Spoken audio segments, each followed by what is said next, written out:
welcome everybody. So I'm Neil Ward. I'm the Deputy Vice Chancellor at the University of East Anglia, and I'm going to chair the proceedings this afternoon. This is the second little student conference that we've put together around the theme of COVID for universities in the Aurora network. And the purpose is really just to provide some opportunity for students to get together on this topic, and to provide some material which we'll make available via YouTube to help those students who might be doing project work or dissertations around COVID, and to help students engage with some of the research that's taking place in Aurora universities. So the one we did in end of January, I think, proved successful, and there was good feedback from students that they found it useful. So we've just put on another one. This will be the last one of this academic year, and we've drawn together a set of speakers from UEA and from the University of Iceland this afternoon. I'd like to thank the speakers for giving the time to present to us. I'll say thanks at the end as well. So we've got 3 presentations this afternoon. The first is about counting the harm from COVID, from Professor Yoon Loke from UEA. And the second presentation is from 2 researchers from the University of Iceland. And I'm going to have to, you'll forgive my pronunciation, but Ingibjorg Magnusdottir and Anna Bara Unnusdottir from the University of Iceland. And we're just checking that we've got the times correct, and they'll be able to join us for the 2:50 slot. Then we'll have a break, and then Professor Helena Gillespie from UEA is going to talk about, I should say the Icelandic presentation is about the National Resilience Cohort, so that's a preliminary result for students. And Helena's going to talk about internationalization and study abroad after COVID. We'll hopefully have a little bit of time for questions after each presentation, but we've saved some time at the end of the event for more general discussion and questions from attendees. And we'll make sure that we're definitely done by 5 o'clock British summer time, not Greenwich Mean Time. Is it worth just going on to the next slide, Kelly? And that way we can, for those of you who might not have used this particular interface before, Collaborate. We're going to be recording today's session. Please let us know if you've got a problem with that. But I guess the easiest thing is to just not put your camera on, and if you don't want to, if you want to keep private, then don't say anything. But we're going to record it so that we are able to make the proceedings available to students who can't be with us this afternoon. You can private message the moderators using the chat option on the right there in the bottom right-hand corner. And we're going to keep the chat window closed during the presentations, but then we'll open it at the end of each talk. So you can, if you wish, you can just do your questions or comments using the chat function. So hopefully that is enough by way of introduction. I see we've got a few more people joining us just now. Neil, I wonder if it might be worth, given numbers, we can keep the chat open. I think it won't be too disruptive, but if you can find it distracting, then they can. Okay. Here's our speakers from the University of Iceland as well. Oh yes, hi, hello. They won't be able to speak. Just give me one moment, and I will make them moderators. There we go. Oh, they're reconnecting. Maybe they're having connection issues. It says they're reconnecting, but I'll make them moderators, and here they are. Okay, great. So we've got all of our speakers, and we're just about ready to roll. So I'm going to hand over to Yoon to start, and we need to make sure that Yoon can put slides up. I'll try. I see you've loaded them already, Yoon. So I can put them. I can put your first slide up for you if you'd like. Yes, please. Yep. So you can now control moving the slides yourself. Okay. And yeah, far away. Okay, so welcome. Thanks very much, Yoon, and over to you. Great. Thanks very much for inviting me to speak on this somewhat difficult topic. I think we're bombarded every day in the press about new record numbers, thousands of patients dying each day, and the press inevitably try and compare the death tolls between different countries, and occasionally the United Kingdom hits towards the top of the list, unfortunately, and the press make obviously publicize it on the front pages. So what I'm going to cover today is what are the problems with collecting and analyzing such data, and actually how do we measure harm in patients who've developed COVID? Who decides that COVID is the cause of death? How do we know for sure? And finally, what are the pitfalls when you try and compare mortality data in the way that that obviously the press and the public try and do on a daily basis? So just yesterday evening, as I settled down for dinner, there was this a shocking sort of lead-in on the Guardian, where they accused the Indian government of undercounting, and it was entitled "India is hiding its COVID crisis" by a journalist named Ankita Rao, and quite a few striking statements in the article that said that the country's official reported death toll accounts for only a fraction of the real number. And even more striking accusation that the journalists made that there are various reasons India could be cooking the books on COVID deaths. So it has been suggested in this article that only a small fraction of the deaths from COVID are actually being reported by the Indian government. So it's interesting to explore later on why is it difficult to get the right number, or actually is it possible to get the right number at all? And this is what I would call the opposite scenario, where I think that overcounting has occurred. Somewhat bizarrely, we found that no one can ever recover from COVID-19 in England.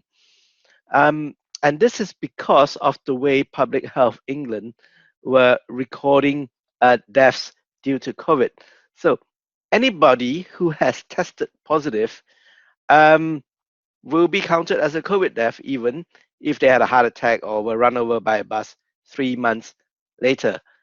How do we get into this situation? And we can think about it in subsequent slides as well. So what happened after we raised our concerns?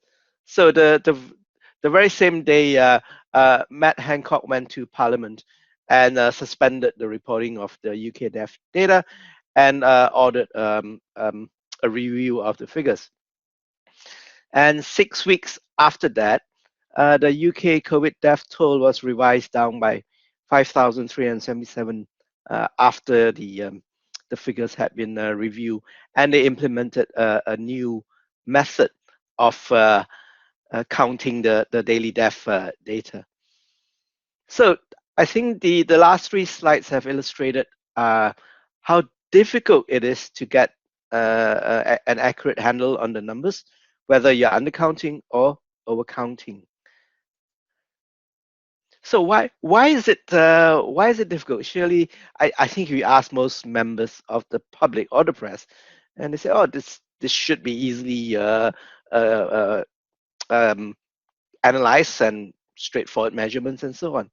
But actually, if you look at the amount of data that you need, it's much more complex than that. And in this slide, if we start with someone who has an illness, what are the key data that we need to obtain?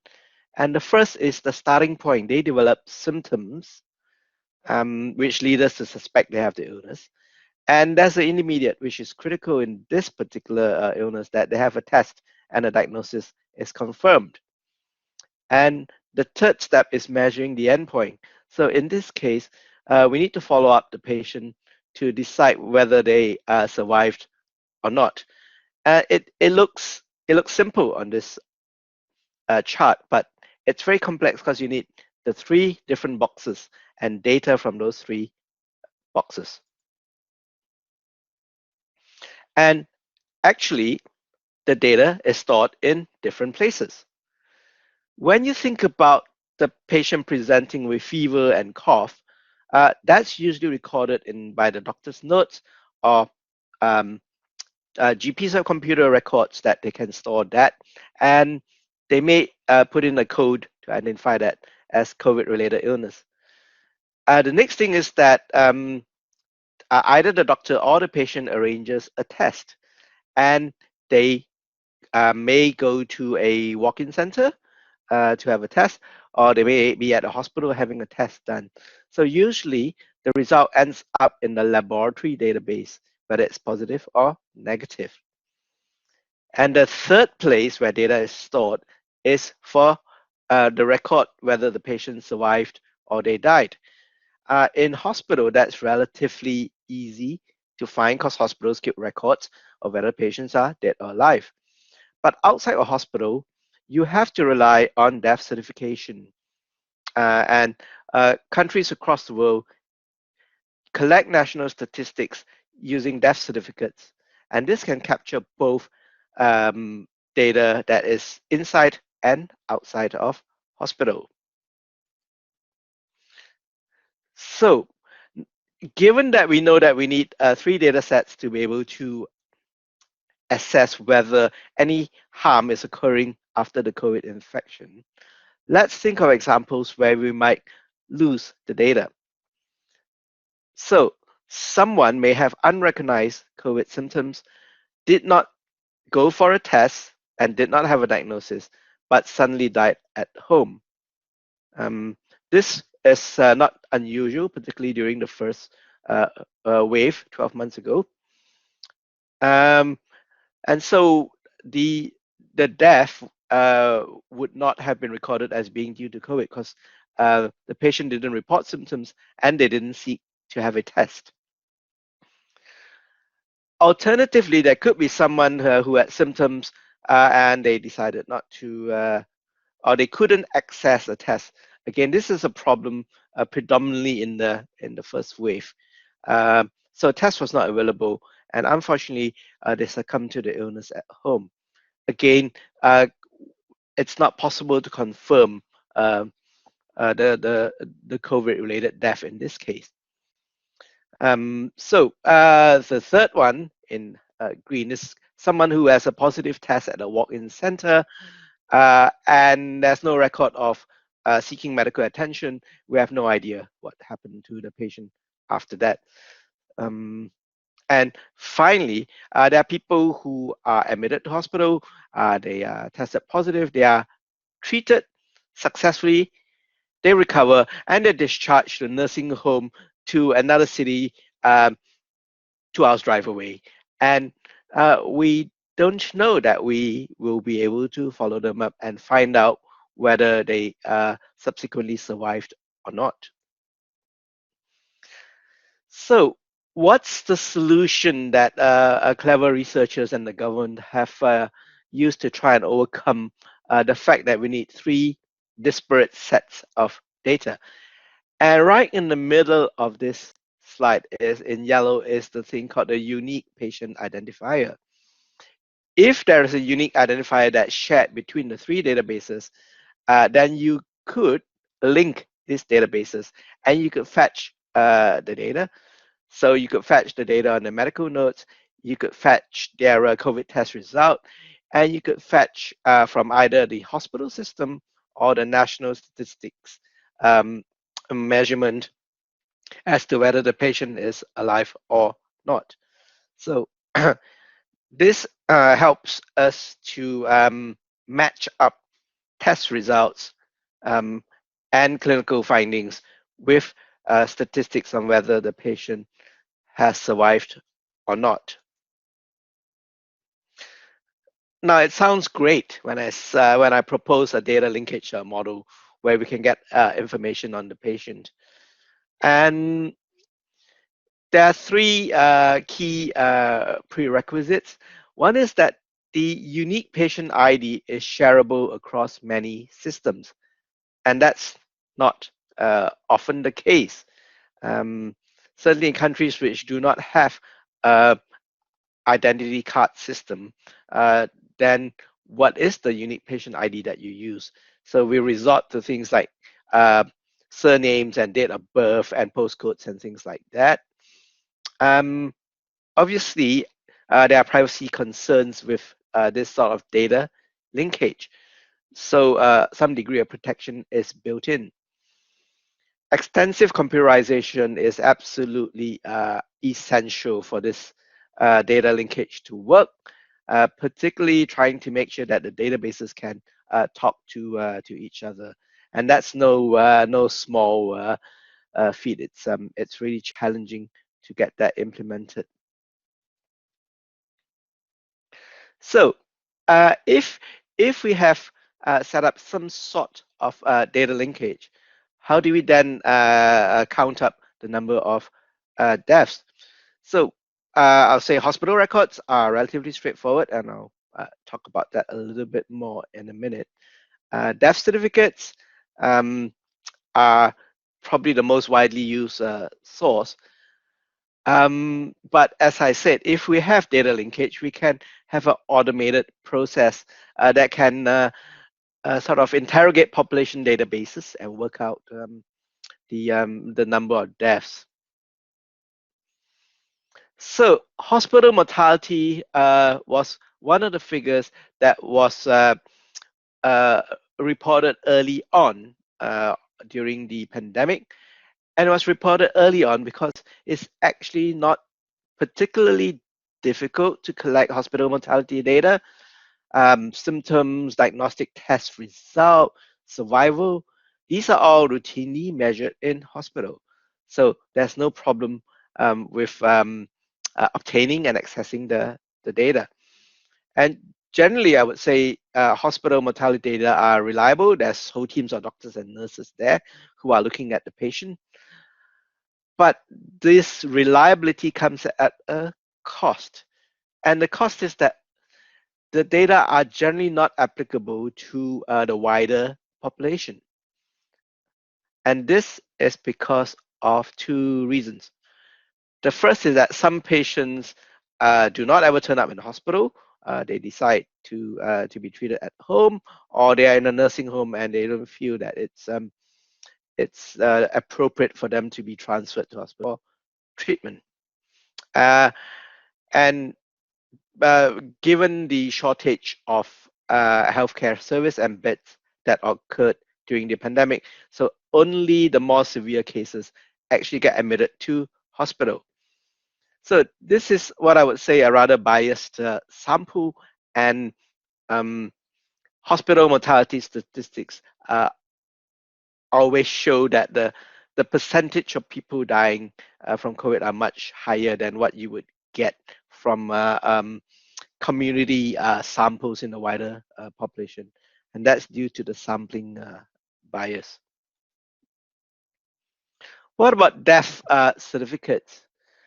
Well, I would say most countries in the world have a national registration requirement. And this is where the attending medical practitioner certifies the death. They usually write down the main cause of death and any underlying illnesses that may have contributed to the unfortunate death of the patient. This may be simply based on clinical evaluation. They know the patient well enough, or they may have additional access to laboratory tests and x-rays. Certainly, this would be in the case in hospitals where they have access to a lot more information, but not so in the community setting. So to some extent, studies have shown that this is always a subjective judgment and not always reliable.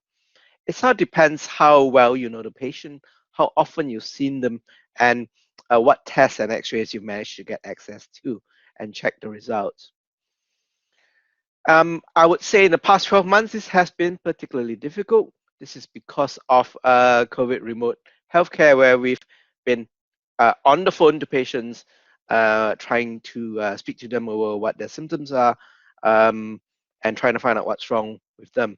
So particularly difficult when doctors haven't been able to see their patients as often as they would have liked. They are doing teleconsultations, and the General Medical Council actually allowed a deaf certification to take place without a full clinical evaluation from an attending medical practitioner. So it gets less comprehensive and probably less reliable because of the remote healthcare that we were delivering. So this is one example which I struggled with February 2020, just as the pandemic broke. And so one of my team came up to me in the morning and said, this patient died in the night. What do we write as the cause of death? And we spent half an hour on this. It's an elderly patient from a nursing home with heart problems, very short of breath in the past 24 hours, rushed up to the hospital emergency department, found to have fever, patchy shadowing on the x-ray, which suggested that they had infection in the lungs. The heart tests were inconclusive. Patient died a few hours later, and February 2020, no COVID test was done.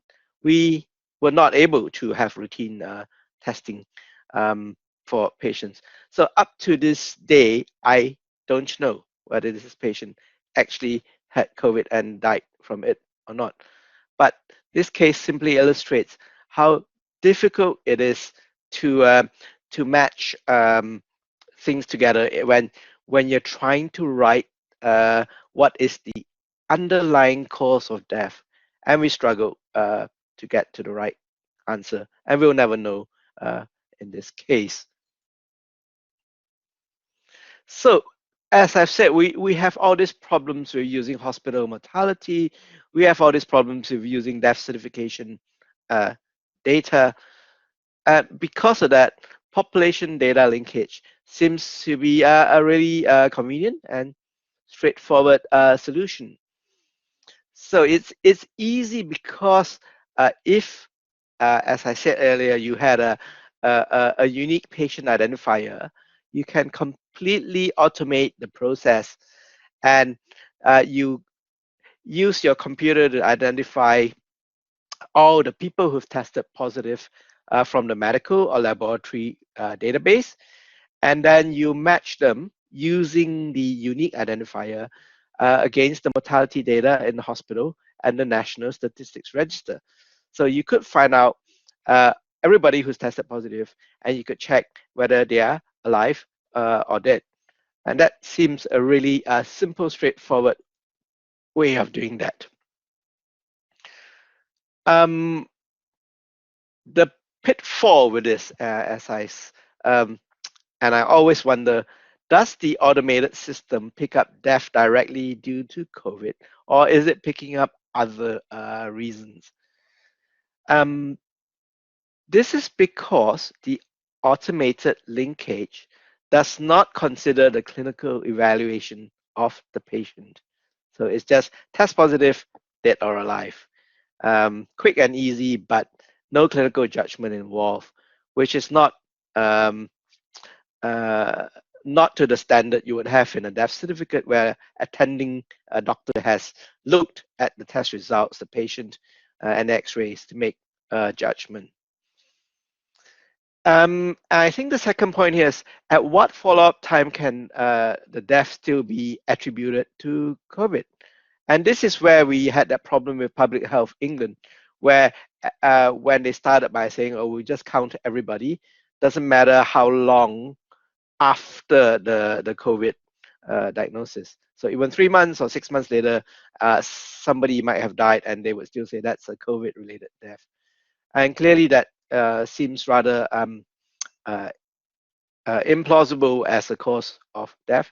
No doubt there are a few people who may die from COVID several months later, but that would be in very rare instances only. So the weakness in Public Health England's method was that they didn't stipulate a cutoff for the follow-up time. Now, as we move through the pandemic, we also get patients admitted to hospital for other reasons. They might be coming for surgery or other investigations. And the hospital tests everybody for COVID as they come through the door. And these are incidental cases that pop up. And so some of these people may have serious problems from other illnesses. They might have died from a surgery or heart attack, but the routine screening for COVID popped them up as a positive.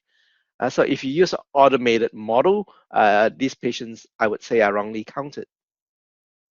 Finally, the difficulty is that COVID affects mainly older people in terms of mortality, and they have multiple illnesses that shorten their life, irrespective whether they have COVID or not, and that creates major difficulties in the automated model. This is in 2000 of Bandelier. My friend said Bandelier put up a website that said, what's your chance of dying every year? So this is pre-COVID. And you look right at the bottom, 85 years and over, 1 in 6 people men would unfortunately have died within the next 12 months. So if you had 1,000 85-year-old men, about 160 of them would have died from non-COVID related causes within the next 12 months. So if you use an automated linkage model, you'll be picking up people who died from other causes on the national statistics, and somehow you might have matched them to a positive COVID test, which may not be relevant to their case. So that's the problem with automated models that we use to determine the cause of death. So I think when we're comparing the death toll in different countries, we're not really using a standardized system, and that's where this apples, pears, and even oranges comes into this.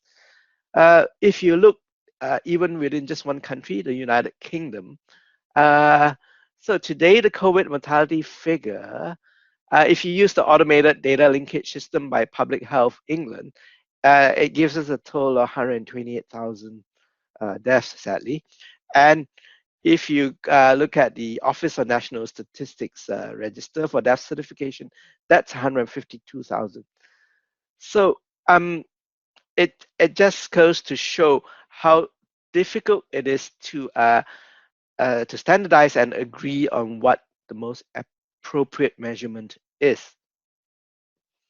So the pitfalls, I would sum up in 4 points. That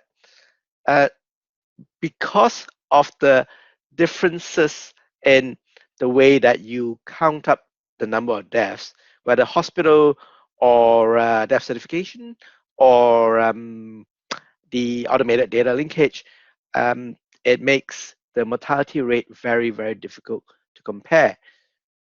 It's very clear that the Indian health system doesn't measure or capture deaths in the same way that the automated Public Health England system would capture.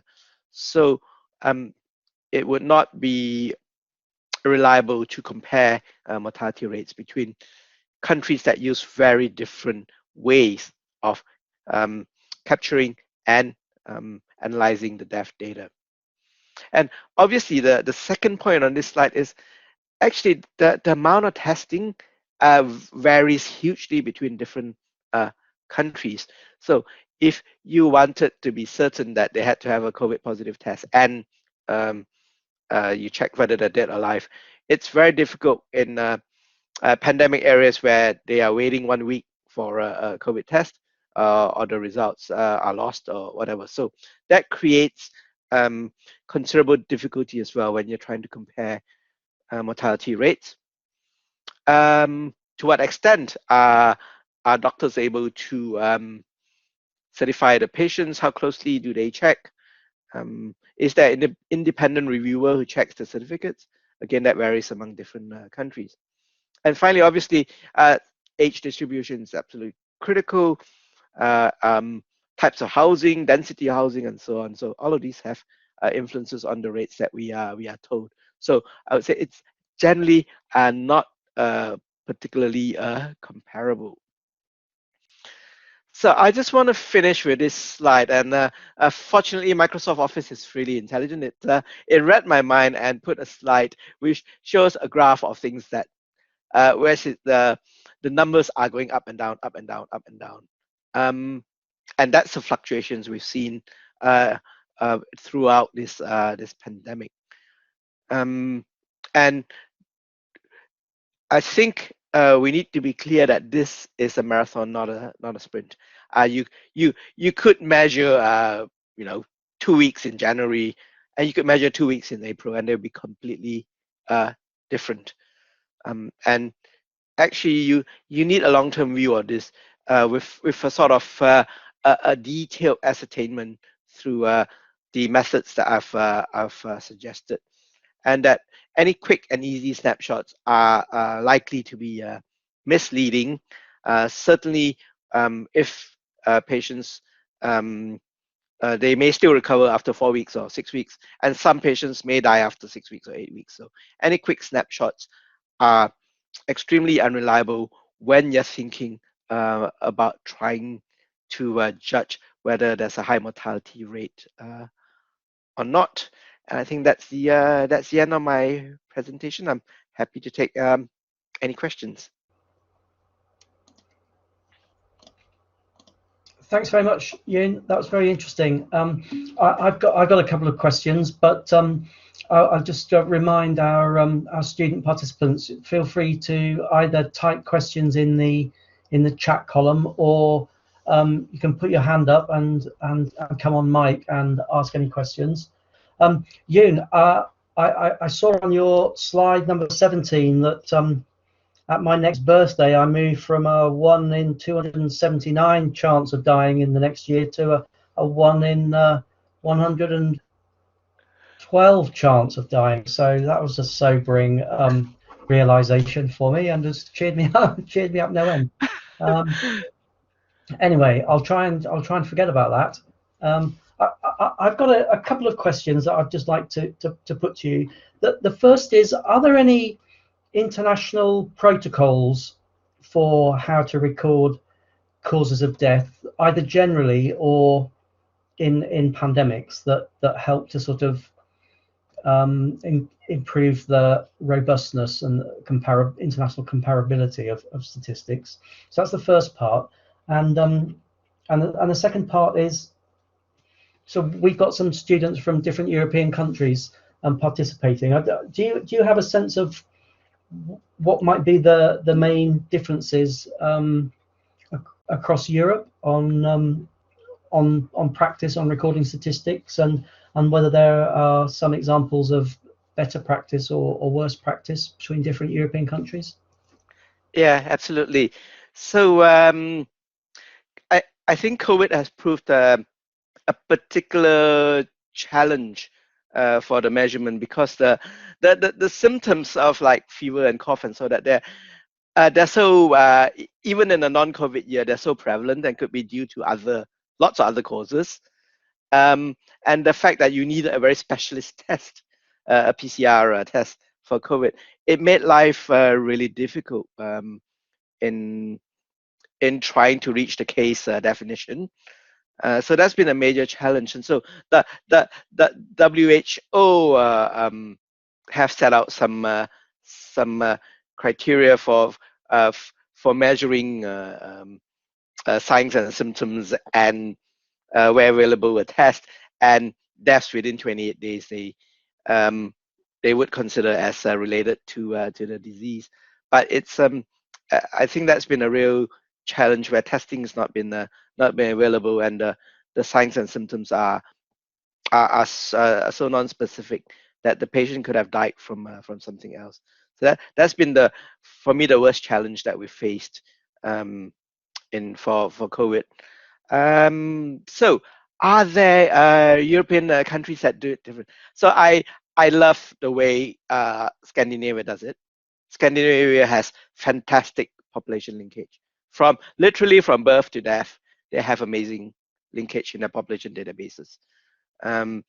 So it's very easy and straightforward for them to track the patient journey from having an illness.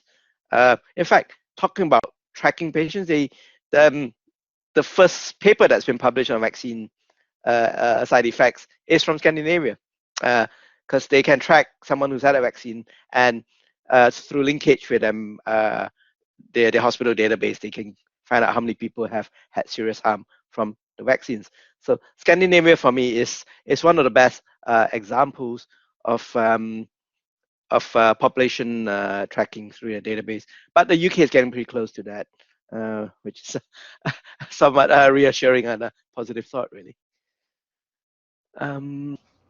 Okay, I got two questions here. Okay, so Emily, what do you think about the next challenge to combat unwillingness to get vaccinated? Yep. Okay, so this is a problem because one of the key things about the vaccines that we've seen the data for this week or last week was that it actually works reducing transmission to other people by about 40 or 50%. The authors didn't make a great fuss about this, but actually a reduction in transmission of 40 or 50% it means it reduces the R by 0.4 or 0.5, which I would say is better than most other interventions that we have for reducing transmission. So I often wonder whether even if the patient or the person doesn't feel that they are at risk from COVID, whether they feel that on an altruistic way that they need to protect their parents or their grandparents with the vaccine. So I think that's something that would be worth exploring to see if you can overcome unwillingness by saying that you don't want your granny to catch it from you. So if you vaccinate you, that reduces the chance by 40 or 50%. So that's Helena. Our ability to control the disease long term. Why does it matter to record deaths and or make comparisons accurately? Yeah, so that was the main reason I got into doing this sort of work was that when I realized that Public Health England were using an automated process that would give us unreliable data, and I saw that the death rates remain consistently high despite the lockdown, I became very worried. And I thought, well, if you don't collect death data in a reliable way, you will be constantly trying to do more interventions, more lockdowns, or more vaccines, or whatever it is, without knowing whether your interventions are helping or working or not. So in the long term, the trend in death data is absolutely critical to guide the particular country or the WHO to decide where they need to go in and give them more support or more interventions to help. And so for me, I think the daily death data is, it's of interest, but it's of greater interest when we see what's happening over a matter of weeks, months, and so on, to find out whether our interventions and public health steps are actually helping or not, or whether we need to do something different. Okay, Frika, public healthcare of Scandinavian countries is a good example. Do you think our country should take this approach for public healthcare in general? How could this be achieved? Well, it's very interesting because I think there are some countries, Scandinavian, Singapore is another example, Taiwan's another example, where they have really integrated population healthcare systems, and the public are very accepting of it. They accept that there's potentially some loss in privacy in having their clinical data and demographic data and so on being spread across several databases, but it's accepted in Scandinavia, Taiwan, and Singapore, and so they achieved very very good public health capture and public health records. It's not so straightforward in other countries where there's a little bit more tension between how much data you want the state to have, and I speak from experience because when we ask patients, do they consent to have their clinical data shared and so on, then there's a lot of consenting involved, and patients are worried it'll be sold to pharmaceutical companies or will pry into their private lives and so on, and rightly so. We need the data protection to take place. So it takes a long time to set this things up. It takes a lot of money to set it up, and public acceptance is essential. That they need to feel that their data is protected and it will only be used in a way that benefits them or the population without sacrificing the confidentiality. David, yes. In Austria, the government plans to hand out green passes. Yep. Do I think it's too soon after the first vaccination? Yes, I do. I think there's. I think we're pretty clear. The first vaccination is good. I think it's looking at the data. It's probably about 70 or 80% protection you can get from the first vaccine. But so if it's 70% protective, so let's say 1,000 people who are going to get it, then 300 people will still get it. That's the problem. So I think green passes after the first vaccination's a little bit optimistic. It wouldn't be a problem if only a few people had the disease, but when you're talking about the thousands and you have hundreds of people still not protected, then that unfortunately is a problem. Okay, Kelly, how should we do it for the next pandemic? Yeah, how should we do it? Okay, yeah, testing. We still haven't got the testing sorted, and there was so much optimism 12 months ago that, and certainly even from UEA, that we had some of our best team members saying that, oh well, we're going to be able to do a test that's we'll give you a result within 15 or 20 minutes. It's going to be really accurate and easy to deliver and so on. And we're still struggling with that actually. That it's not quite as easy as we had hoped, and swabbing people to their nose and throat is not something that people like to have done to them. So if we could have quick and early testing, it would have probably saved us a lot of trouble in the previous round. Oh, thanks, Kelly. I don't want to comment on lateral flow tests. It's a minefield. The problem is not the test, actually. I mean, we accept the limitations of the test. The problem is that when you apply a lateral flow test to a population with a very, very low prevalence, and I see that east of England is less than 0.09% of people testing positive on the latest ONS survey.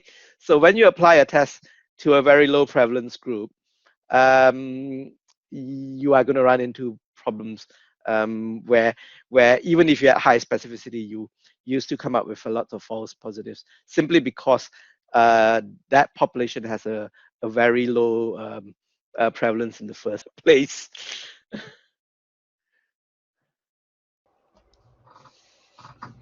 Okay.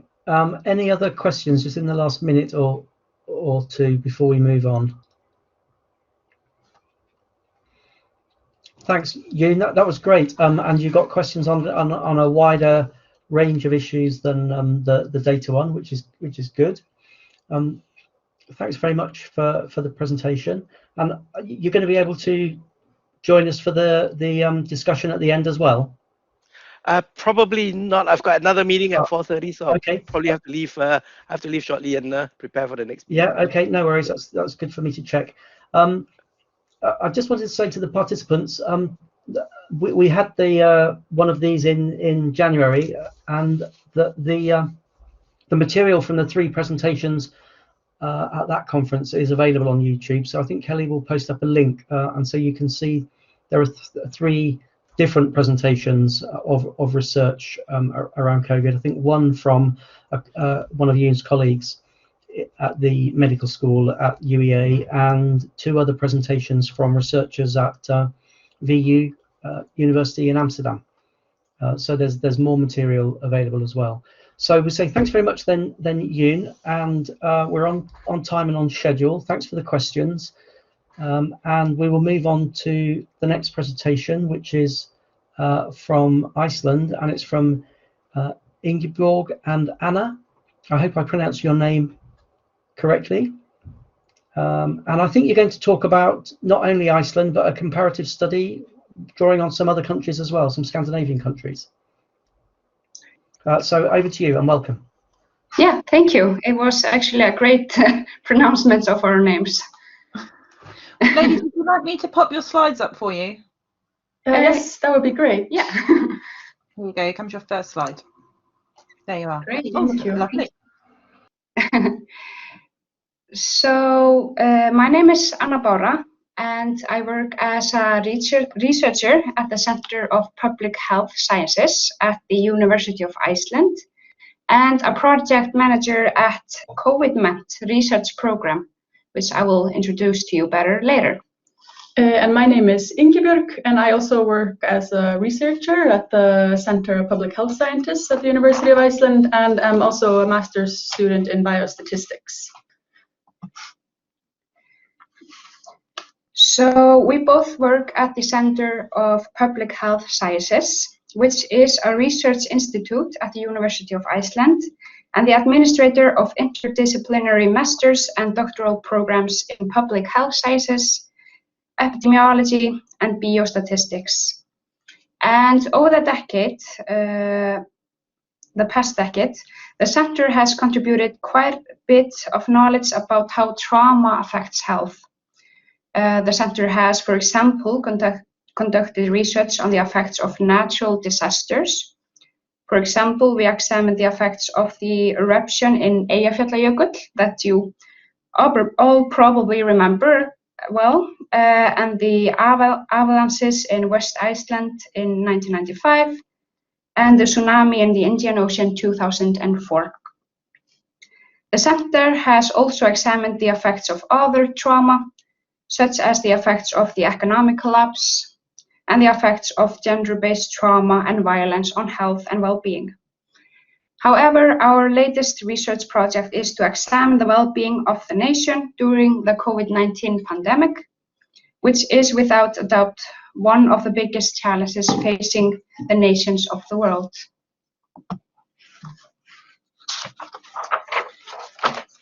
So the study was conducted by the University of Iceland, the Directorate of Health, and Chief Epidemiologist of Iceland. The participation was voluntary, and eligible participants were Icelandic and English-speaking adults with Icelandic electronic ID. The study was also sent to other members of existing cohorts such as SAGA cohort and iStop-MM. Baseline questionnaire was sent out from April 24th through July 22nd, 2020, and our second follow-up study wave in December 2nd, 2020 through February 28th, 2021. And the picture below shows the epidemic waves in Iceland and current meeting restrictions. And the green means looser meeting restriction, and red means more strict meeting restrictions. The areas marked with yellow are our study waves, so the study wave 1 and study wave 2 of the Icelandic COVID-19 data collection. And we have our third study wave planned this spring. So the participants completed an electronic questionnaire in which they were asked about background, education, income and work, health history, and mental health by using validated mental health questionnaires for depression, anxiety, COVID-specific PTSD, and stress. In addition, participants were asked about potential risk factors, such as working in healthcare, COVID infection, quarantine, lifestyle, social interaction, and more. So the overall aim is to study the public health impact of the pandemic, to study COVID-19 specific factors on health and well-being of Icelanders, and identify specific risk factors and protective factors. So the cohort currently consists of 22,860 participants who completed the baseline questionnaire following the first epidemic wave. Participants received invitation to participate again 6 months later, and approximately 14,000 of them responded to the follow-up questionnaire. Participants at baseline had the average age of 55 years, 2/3 were women, and 2/3 living in the Reykjavik capital area. And participants at the follow-up study had the same average age of 55 years, 70% were women, and 70% lived in the Reykjavik capital area. So far, we've focused on examining the nation's public health as a whole, and for specific risk groups such as healthcare workers and those who are infected with COVID-19. The main results indicate that there's no strong evidence of a general effect of the COVID-19 pandemic on adults' mental health, but we found evidence of negative effect on the mental health of those who have been directly affected by the pandemic. For example, those who were infected with COVID-19 or their close relatives. However, more research is needed to evaluate if the COVID-19 pandemic affects young people in Iceland differently than older people. So for this presentation, we decided to look specifically at the results of the 1,219 students who participated in the study. Their average age was 30 years, and 84% were women and 74% lived in the Reykjavik capital area. So let's start by looking at all the age groups. So this is not just the students in the Icelandic Resilience COVID-19 cohort study. So this figure shows the percentage of those who have symptoms of anxiety, depression, and PTSD by age groups in the study. As you can see, the symptoms seem to decrease with age, and mental health problems may have become worse in more recent generations. So the youngest age group is the bar furthest to the left, the green bar, and the oldest age group is the yellow furthest to the right. It's worth noting, though, that this age pattern was also present before the pandemic.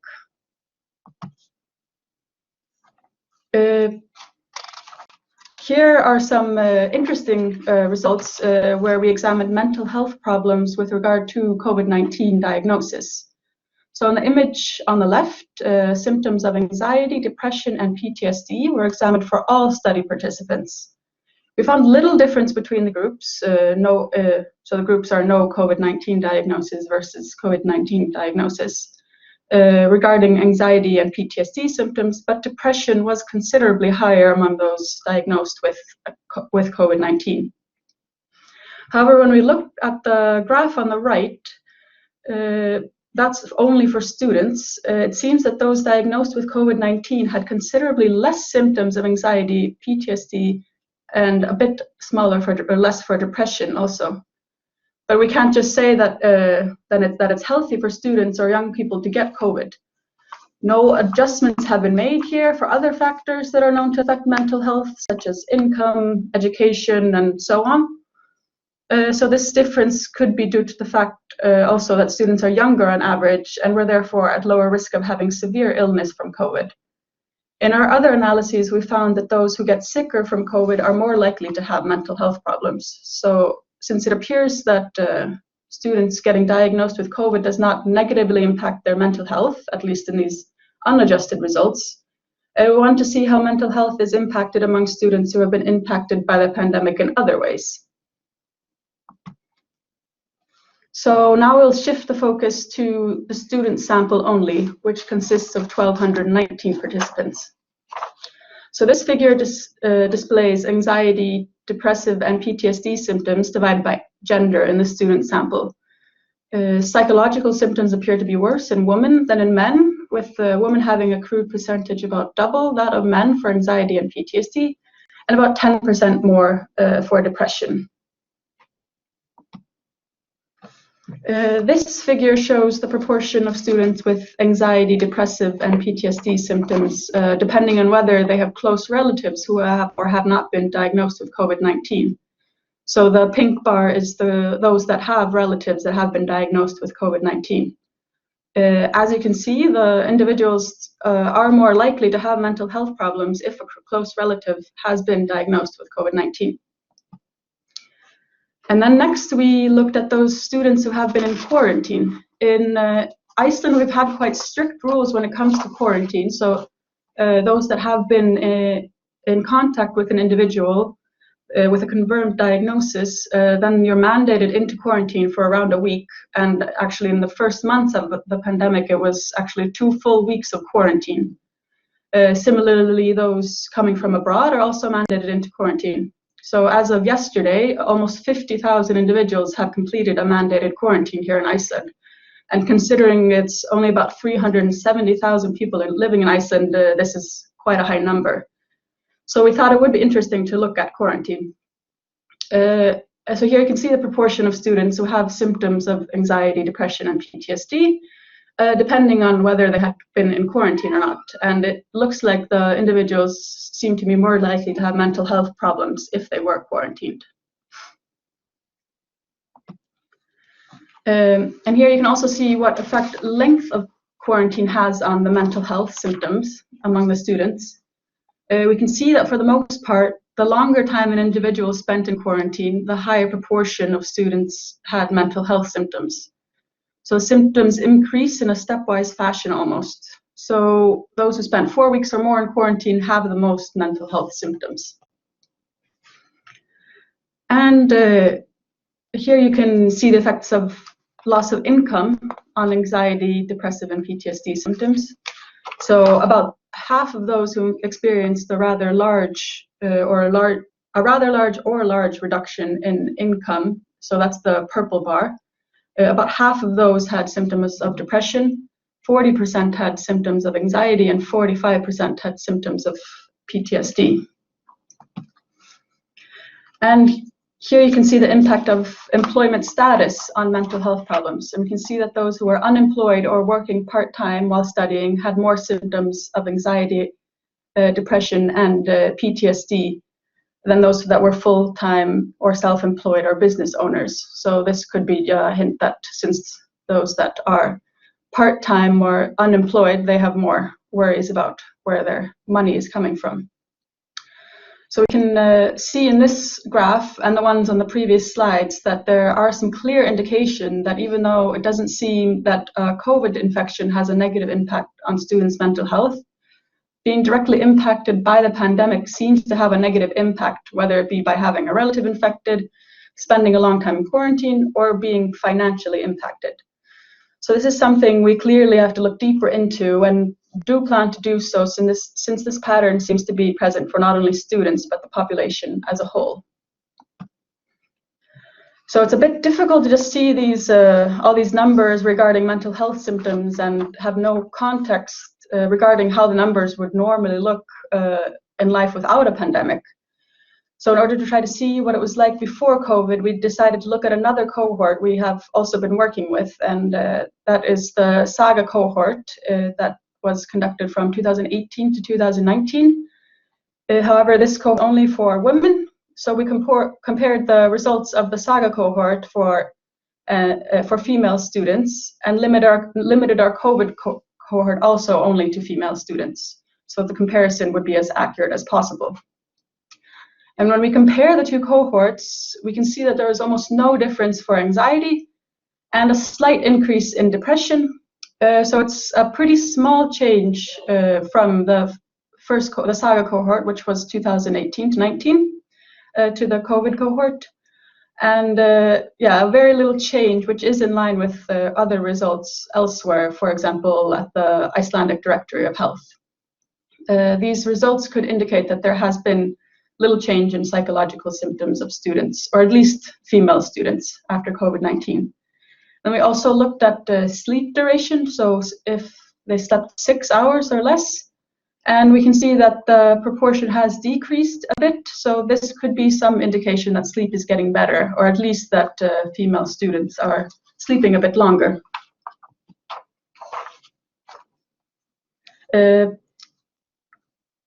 In December, we launched our first follow-up survey. As mentioned before, the second survey wave was open from the beginning of December through the end of February. So now we're able to examine the well-being of participants after the first epidemic wave of COVID in the spring, and then compare it to data from the third epidemic wave of COVID last autumn and winter. So there we have answers from about 13,000 people that responded in both of the surveys, but only about 500 of them were students. So this is a comparison of these 500 students. As you can see, there seems to be a slight increase in symptoms of anxiety, which are the first 2 bars there on the left.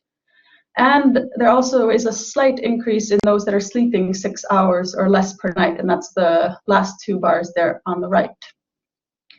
However, there seems to be a slight decrease in both depression and binge drinking. And the biggest difference is between the baseline and follow-up is for symptoms of PTSD. As mentioned before, this is not kind of normal PTSD. We call it COVID-specific PTSD. So perhaps maybe in the winter when COVID was not as new and unknown, maybe the fear could have worn a bit off. This is also a pretty small group. It's only 500 students, so of course it's a bit hard to claim that these differences are actually there. But it definitely shows some signs that there's not a big change in mental health symptoms, drinking, and sleep in students during the pandemic. So our current research that we're doing now is looking at the long-term mental health symptoms of those infected with COVID. So this is a comparison of all participants in the study, not only the students. Our previous research has found that there are some signs pointing to those that have been infected with COVID have mental health problems after the first epidemic wave, at least, with regards to depression in particular. But when we did that research, we only had data from participants who had been infected with COVID within the last 2 months. So we cannot say anything about the long-term effects. So after our follow-up survey in December to February, however, we had participants that had been infected from as little as less than 8 weeks before participating in the survey, all the way up to having been infected more than 7 months before participating in the survey. So using this data, we looked at the mental health symptoms with regards to how long ago they had been infected versus those who had never been infected. So those never infected is the orange bar to the right. And we can see that those that had a diagnosis less than 8 weeks ago, so that's the green bar, are considerably higher than those never infected. However, our analysis suggests that there are some signs of recovery after 2 to 6 months, which is the blue bar. And then it looks as though those infected with COVID have mostly gotten better after 7 months. It seems, though, that the symptoms of PTSD are the most lingering, even though they do seem to decrease with time. So the Center of Public Health is now part of a Northfirsk-funded research collaboration with 5 other nations called COVID-MET.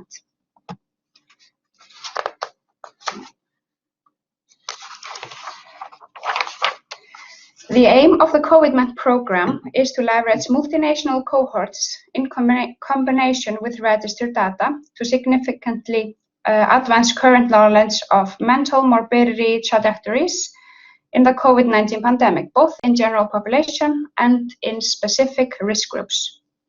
So from March 2020 through April 2021, more than 271,000 individuals have been recruited to the COVID-MET cohorts. On the picture to the right, information on confirmed COVID-19 cases per 100,000 population, changes in meeting restriction, and timeline of data collection in each cohort can be found. While some cohorts have bi-weekly or monthly follow-up, others have conducted 2 or 3 follow-ups. But you can find more information about the project on covidmet.is and please follow us on Twitter. We have now drafted our first paper on the profile of the cohorts, and the aim is to summarize the designs, methodologies, and measures included in each COVID-19 cohort or data collection, and at the same time highlight differences in the pandemic burden across countries. So we used semi-harmonized questionnaire data collection, and the average age of the cohort participants ranged from 31 to 61 years, and women were majority in 6 of 7 cohorts. The overall prevalence of depressive symptoms as measured with PHQ-9 and SQ-2, adjusted for age and gender, varied considerably across cohorts, and it was ranging from 4.2% to 20.8%. The highest prevalence of depression was consistently among young adults 18 to 29 years, declining strongly thereafter in a stepwise fashion after adjusting for gender. The prevalence of depressive symptoms was also higher among females than males after adjusting for age. Also, we examined the association between prevalence of depressive symptoms with COVID-19 incidence and found that prevalence of depression increased up to the COVID-19 incidence of 40 per 100,000 population, while stabilizing thereafter towards a trend of negative association. Combined, these results indicate limited influence of COVID-19 incidence on population depressive symptoms.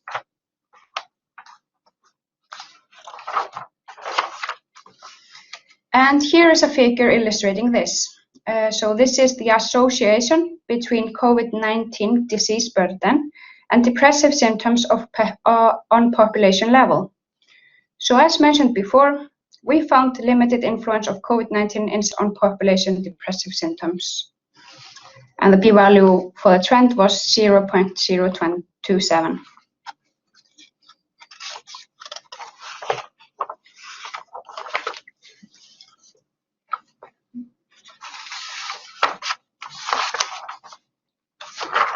So we are also working on a few other exciting projects related to illness severity, long COVID symptoms, healthcare workers, and significant others of COVID-19 patients. So to conclude, all in all, young people seem to have a high incidence of mental symptoms compared to older adults, but COVID cannot be blamed for those symptoms as the incidence was high before. But there seems to be some indication of an increase in depressive symptoms in young people. Secondly, in contrast to older age groups who have been diagnosed with COVID-19, young people do not seem to have as poor psychological symptoms. Thirdly, young people are exposed to the same psychological effects as others due to, for example, quarantines, illness of close relatives, and loss of income.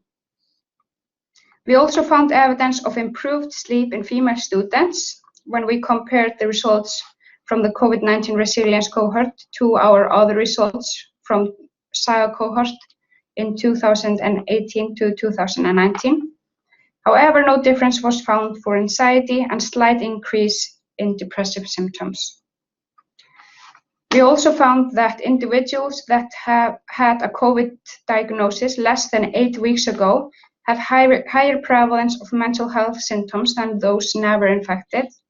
However, our analysis suggests some signs of recovery 2 to 6 months and more than 7 months after diagnosis.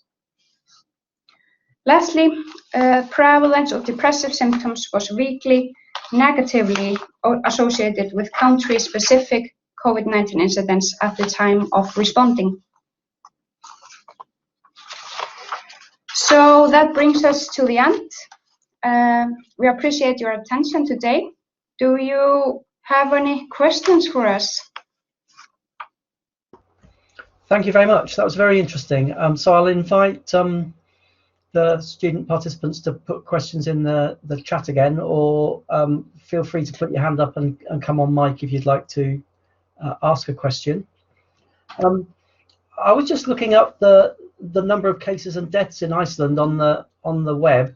Is it right? It's about 6,500 cases and less than 30 deaths so far.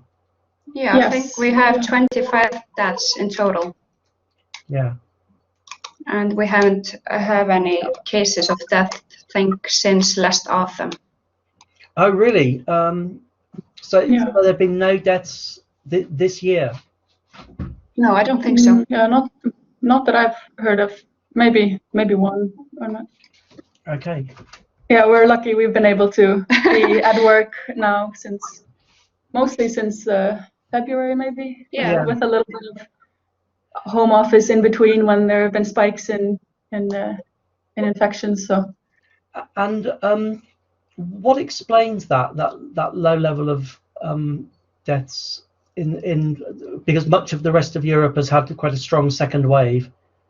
Well, we actually, I think it's we're very lucky here in Iceland. Obviously, it's a small country, but we've also all cases have been tracked so well. So everyone who gets infected, there's a team that checks everyone that has been in contact with them, and all of these people have to go directly into quarantine. And quarantine is very strict, so you're not allowed to see anyone else. And this has, I think, been able to keep the spread to a minimum. Our wave in the autumn was, quite high.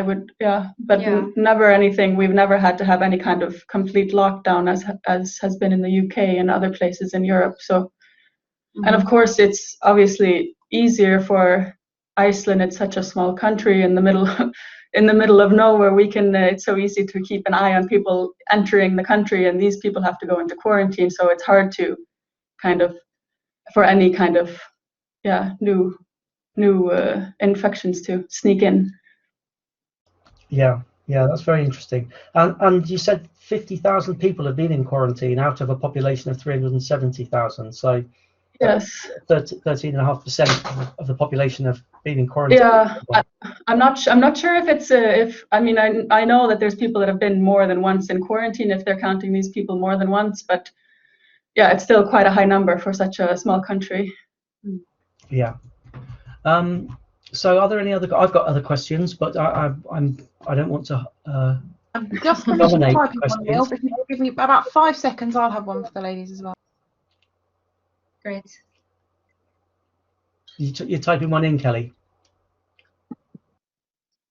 Yes, I am. Just 1 minute. Well, let me ask my second one. I don't know whether you'll know the answer to this, but it just struck me. I'm a geographer, and I just wondered whether there is a geographical pattern to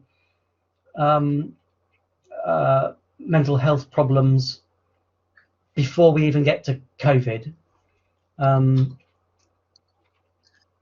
So you're looking at different kinds of countries, but they're all in.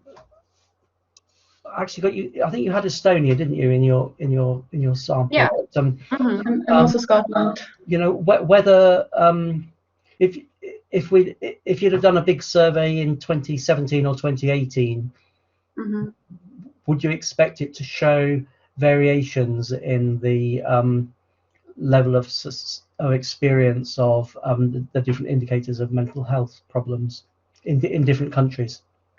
Yeah, it might, and it probably depends on the cohort. So some cohorts, for example, MOPA in Norway is a relatively healthy cohort, while other cohorts depend more on university students. So we are actually gonna get access to registry data, so we can see if there has been any changes in mental health due to COVID-19. So that will be really interesting to see in the future. Yeah, and I can see Kelly's put her question in the chat. Can you see that? Yes. Yep. Would you like to have a look at that one? So regarding disruption of the university students, so most of the classes have been online.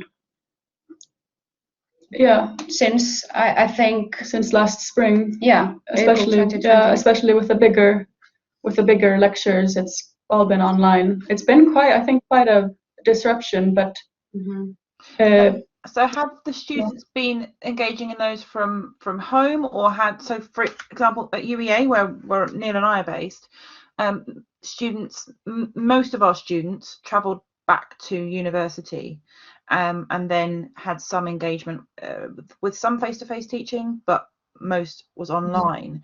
Had the students included in your study, had they had the disruption of leaving home and learning online, or how did that work for them? I think maybe it's a little bit different here because it's most people don't have to, like, a lot of people live at home while they're studying. We don't have this kind of international. Yeah, and most people, I mean, 70% of Iceland lives in Reykjavik, so yeah, it's such a small country. But most people, and the people that move to Reykjavik for their studies have an apartment in Reykjavik or something like that. So I actually think it has been really tough for Icelandic students, to be honest. So yeah, there has not been a lot of, I don't think many students have, it has been like, I think it has been really tough for them, at least. Okay. Yeah, we were a bit surprised with the numbers actually, or at least I thought that there would be a bigger difference between our cohort in 2018 and 19, and then the COVID cohort. But also maybe we're also lucky in Iceland. I think people have felt that the government was doing their job, and we've felt safe in Iceland knowing that the hospitals have never been overly full or anything like that. So I think, like knowing then that your maybe loved ones that are maybe in risk groups are or should be safe, then I think that helps a lot. Then you feel like you're doing your part, even though you have to. I'd be really interested to. It would be really interesting to know what the students that I'm talking to, each day, how what the results would be if we did a similar study with them, because there are many who have left home and had that disruption, and then started to meet a new social circle and started to meet the people in their student flat, and then had lockdown restrictions whilst they're trying to balance their studies. And then you've got the other students who have studied from home throughout and not had that disruption of moving where they are, their location, and having to build a new support network around them. And undoubtedly they've all found it very difficult. I think it'd just be really interesting to be able to see the impacts on them as well. And I'm not sure, I think, how long do you plan to go forward with this and to keep tracking your cohorts? Because you've got really great sample size there. Given the population of Iceland, I think you've got a really good sample size, and I just wonder how far forward do you think you'll need to keep looking for the effects of COVID on these individuals? I'm not sure. We plan at least to do a follow-ups for a couple more years. So I'm not sure if we have made that decision yet, but at least the COVID-MET program is for the next 2 years, the multinational cohort. Yeah, and I will be starting my PhD now in using this data. So hopefully we'll go along for as long as I will be doing that. So well, I'm following you on Twitter now, so I look forward to seeing what develops from that. Thank you very much. So I can see that Emily's got her hand up. Emily, would you like to come on mic and ask your question? Yes. Hi, can everybody hear me? Yes. Okay, perfect. I might be able to jump in a little bit because I'm with the student council at the University of Iceland, and I'm specializing in the international students, just to give you guys a little insight into how students have felt, and especially the international students who, as Ingibjörg and Anna-Bara already mentioned, are the ones who are actually, uprooting themselves and moving someplace else for their studies. And they have been quite positive in comparison to other students who we know, like internationally, have been locked into their student housing because everything has moved into online. And this is because, first of all, as you already mentioned, Iceland has never gone into full lockdown, so we were already rather free to move around, but maybe not gather with a lot of people. But also the types of students that come to Iceland to study, either for a full degree or for just exchange studies, they are already really interested in the nature of Iceland and in, you know, the outdoor life. So that was never restricted for them. So I guess that has already kept up student satisfaction.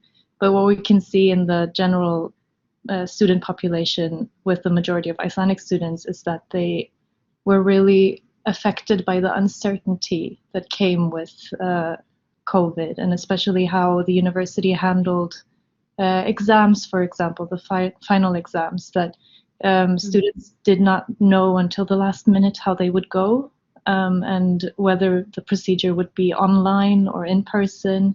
And they were mostly decided to be held in person because the numbers were that stable. So I think that is why a lot of students had anxiety, because they simply did not know how it would go for them.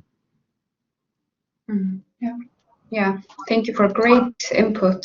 Yeah, it's also big. Yeah, our study, it has been quite hard to reach actually the non-Icelandic population or the non-Icelandic speaking population of Iceland. So immigrants and international students. It's been one of the challenges. Yeah, definitely. it's been really hard too. And this is of course a vulnerable group that maybe aren't getting all of the news that we're getting that's in Icelandic. And it's at least good to hear that the international students are not doing too badly, at least. Thanks. And I can see there's a question from Helena, but maybe we'll take this one as the last one before break. Can you see that in the chat from Helena? Yeah.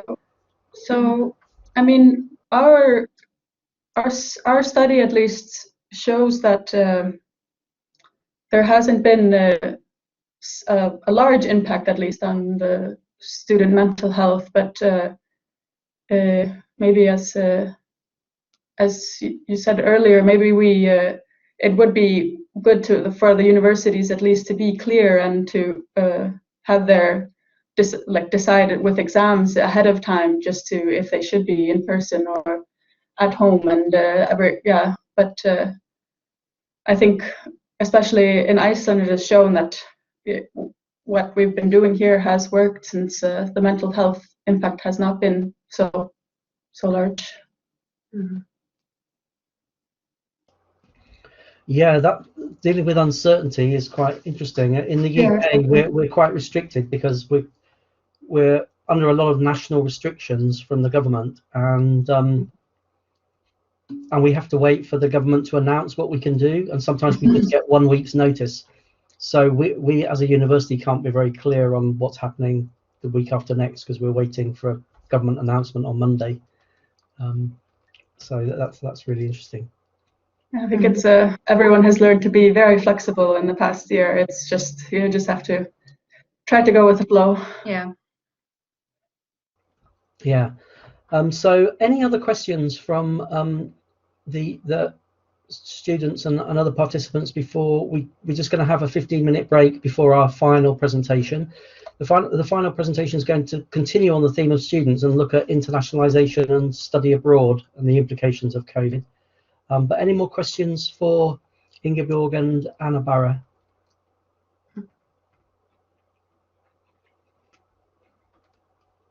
I can't see anything coming or any hands up, so I think we'll pause at that point. Thanks very much for your presentation, and best of luck with the rest of the research. That looks really interesting. And will you be able to stay for the general discussion at the end after Helena's talk? Yes, yeah. definitely. Great. Okay, so there might be some more issues that crop up then. And I can see that Kelly's just put the link to the recording from the first conference which we held in January. So If anyone's interested, you can see the other presentations and the discussion there. So we'll have a break for about 15 minutes, and we'll reconvene at it'll be 3:45 in UK time, and it will be 2:45 something else wherever you are. Thanks very much. Bye. Thanks, Neil. Thank you, Anna. Thank you, Ingeborg.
Hello, everybody. Hopefully, we're gradually getting ready to start again. Are you with us, Helena? Yep, here and ready. I'm here too, Neil. Good, good. We'll give it another couple of minutes. Helena, you sounded a little bit quiet there. How's that? Is that any better? A little bit better. It's a bit quieter than Kelly, but I can just turn my sound up, I guess. Yeah, likewise, quieter than Neil.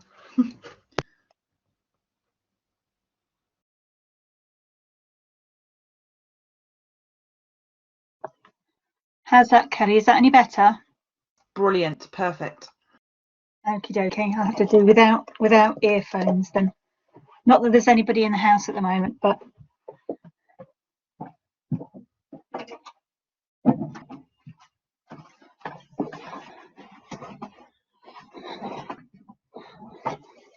okie dokie. Have you got my deck there, Kelly? I have. I'll load up your first slide for you, and then here we go. There you go. And we'll wait for Neil to give us the green light, but it's ready when you are. Yep, no worries. Okay. Okay, great. Okay, well, hopefully everyone who's coming back is back with us, and we'll make a start on the final presentation. So Professor Helena Gillespie from here at UEA is going to talk about internationalization and study abroad after COVID-19. So over to you, Helena. Thanks. Thanks very much, Neil. So I'm finishing off this afternoon with a little bit of social sciences on top of the on medical sciences that we've had this afternoon. And I'm going to tell a story of something that I've been doing since before COVID, and how things have developed through, and how things might develop after the pandemic. So my sort of interconnected roles are important in this story. So I should introduce myself as a professor of higher education in the School of Education here at UEA, and also academic director of inclusive education at UEA, and also the Aurora lead for social transformation. So I've got a number of different hats there that I'm bringing to this, but I think it's important to the context of the way that I'm going to talk about student mobility to understand that I'm coming at this from the perspective of understanding student engagement, and particularly the equality, diversity and inclusion issues that come to bear in this space. And that I've been working for the last 3 years with colleagues from across the Aurora network on internationalisation and study abroad, and also with diversity colleagues as well. So it's a real sort of combination of different things coming in to this project. So I've brought some questions for today, and it would be great to have some questions afterwards, just to spur on a little bit of discussion. So just to go through the questions that I'm bringing this afternoon, I'm going to ask which students go on mobility experiences, and also why student mobility, study abroad or work abroad matters to students. I'm going to think a little bit about the impact of COVID-19 on student mobility, short term and potentially longer term, as well as then look in the context of building into the next few academic years, what are the new challenges and the new opportunities post-COVID. So I hope those are interesting questions to finish our Friday afternoon with, and I'd be really happy to hear questions from other people. So just to start off with, I think it's really important to understand the context of mobility. And as I say, I've been working on this for quite a while, and it's got quite a long tail on it. So these figures are from the Erasmus report in 2018-19, and we can see from that nearly 500,000 students across Europe studied or worked abroad during that academic year. Now, the majority of those students were likely to be on specialised courses, most likely to be language courses, but not exclusively students on language courses. And I'm sure that many people here this afternoon will identify with that as a sort of main mode of student mobility.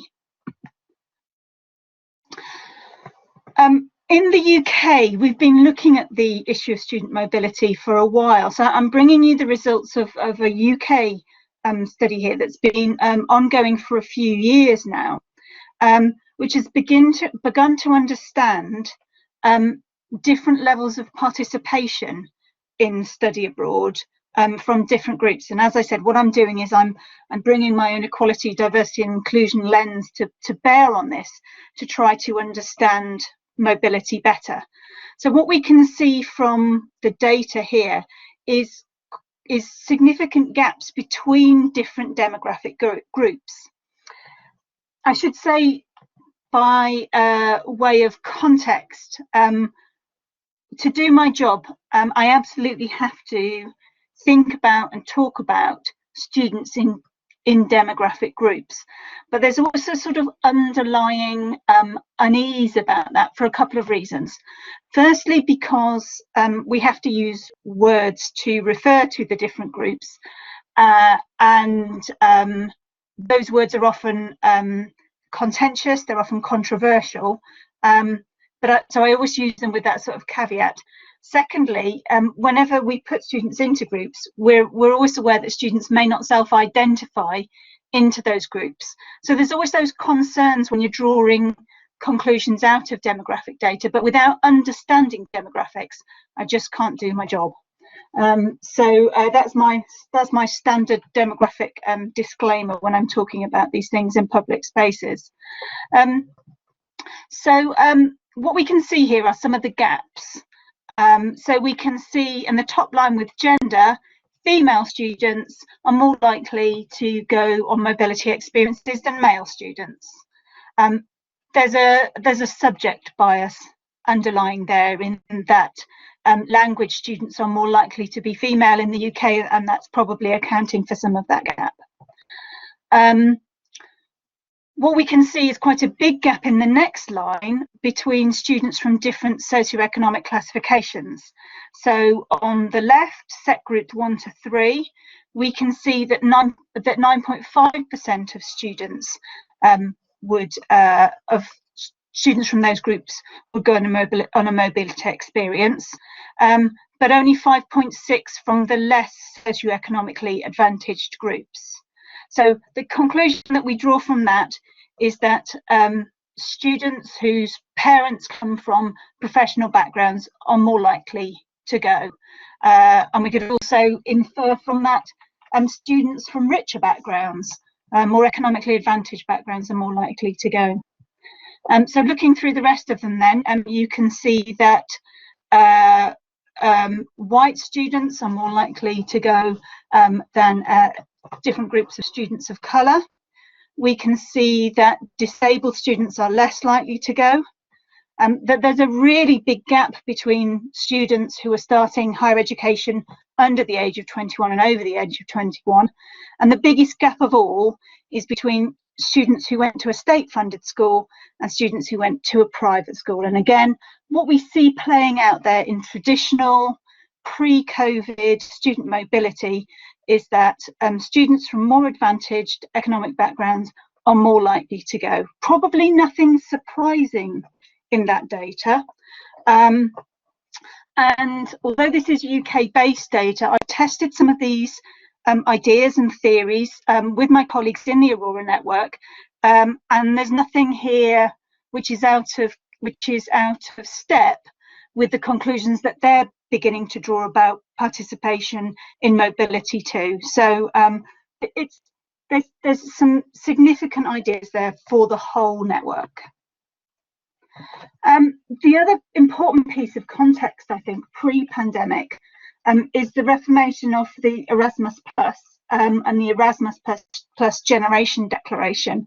And I like to put this in with presentations about mobility, because the Erasmus Plus Generation Declaration was written by a group of students about what they felt the programme had achieved and what it ought to achieve in the future.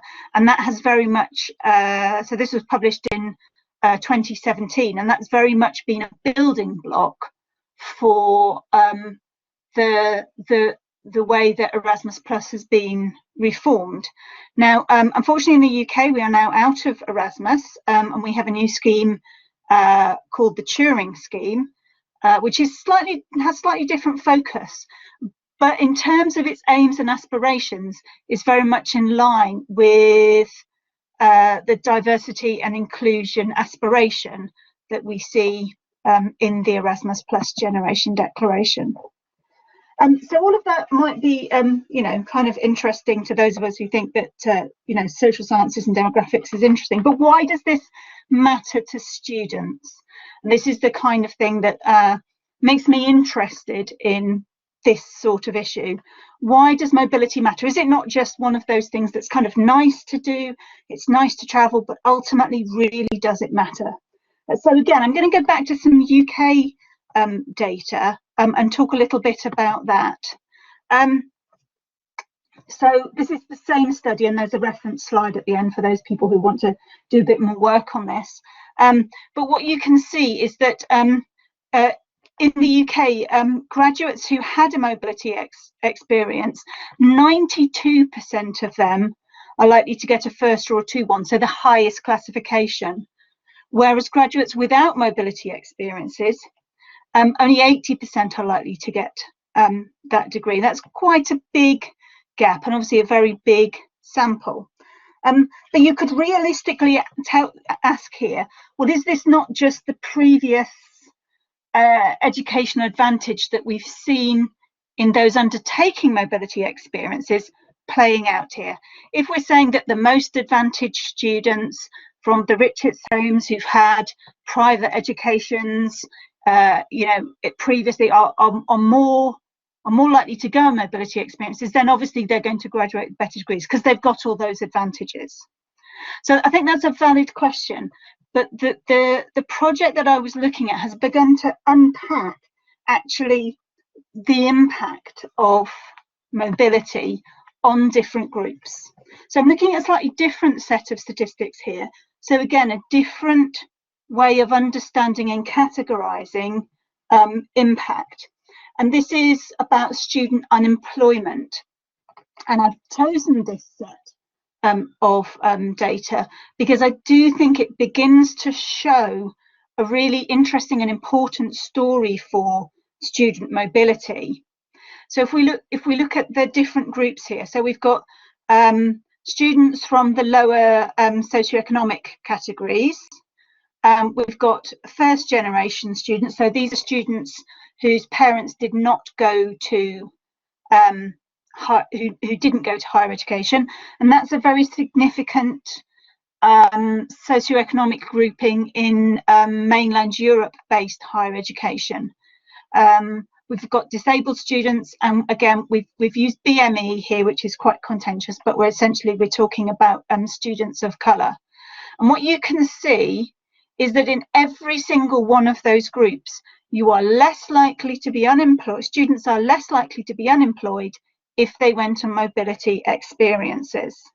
And that for me is really significant, because what it shows is that although we know that students from underrepresented or disadvantaged backgrounds are less likely to participate in mobility, we can see here that it really improves their chances of getting a job after they graduate. And maybe those of you who understand this space know that already, but I think it's really, really important. So I think that's really important when considering why mobility is important. So into this space where we were already thinking about inclusion and diversity and the future role of mobility comes COVID. And what happened? So Erasmus Plus did a sort of fairly quick emergency survey of what was happening in April and May last year. I won't go through all of these statistics, but you can see that there was a really significant impact on mobility. So 80,000 students came back home. Only 27,000 stayed abroad. Things were cancelled or suspended or converted to online. In lots of ways, we're still sort of living in that now. But as we look forward, hopefully, to a less disrupted academic year coming in September, I think we have to ask ourselves, what are the long-term implications for student mobility? And I think the way that universities need to plan for student mobility need to take into account all of these things. So from what I'm beginning, this is the work that I'm beginning to do in terms of planning and working both within the Aurora Alliance but also within UEA, to think about ways to mitigate these ongoing impacts of COVID on student mobility. So we think that although borders are likely to reopen, the travel circumstances may rapidly change. And that is obviously a significant challenge where you have young people going away for short or for long periods of time away from their support networks. So that's a challenge. It may be that there are more limited ways to travel. We know that several airlines have gone out of business in the last year, and that in lots of ways travel is more expensive. There may be new costs. There may be a need for testing as you leave and as you arrive and as you return. It may be that there are vaccination costs. We're expecting costs of things like health and travel insurance to be higher. So there are financial implications, but these are all social implications as well, and all barriers. Even if we removed all of the financial barriers, these are existing psychological and organisational barriers. And I think my main concern is, even if we could get into a position where we had great uptake of student mobility again, the opportunities when a student gets to the country, I think, are really important, because it might be when they go to a country that workplaces are not full, or university teaching is online or partly online, or that socialising is limited. So we really need to think about those ongoing impacts as we plan for the future. So keeping those in mind, I think we need to turn, both as a university and as a network, to thinking about new challenges and new opportunities post-COVID. And they need to be contextualised within what we know about mobility in higher education, that we know it's beneficial for students. We know that students who have mobility get better grades and are less likely to be unemployed. But we also know that many of the modes that we had before the pandemic were not inclusive.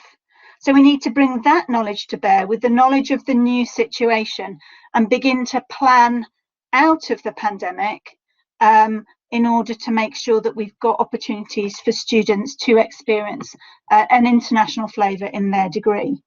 So here's the things that we are planning to do, and I'll just sort of talk through them briefly because I think the detail is important.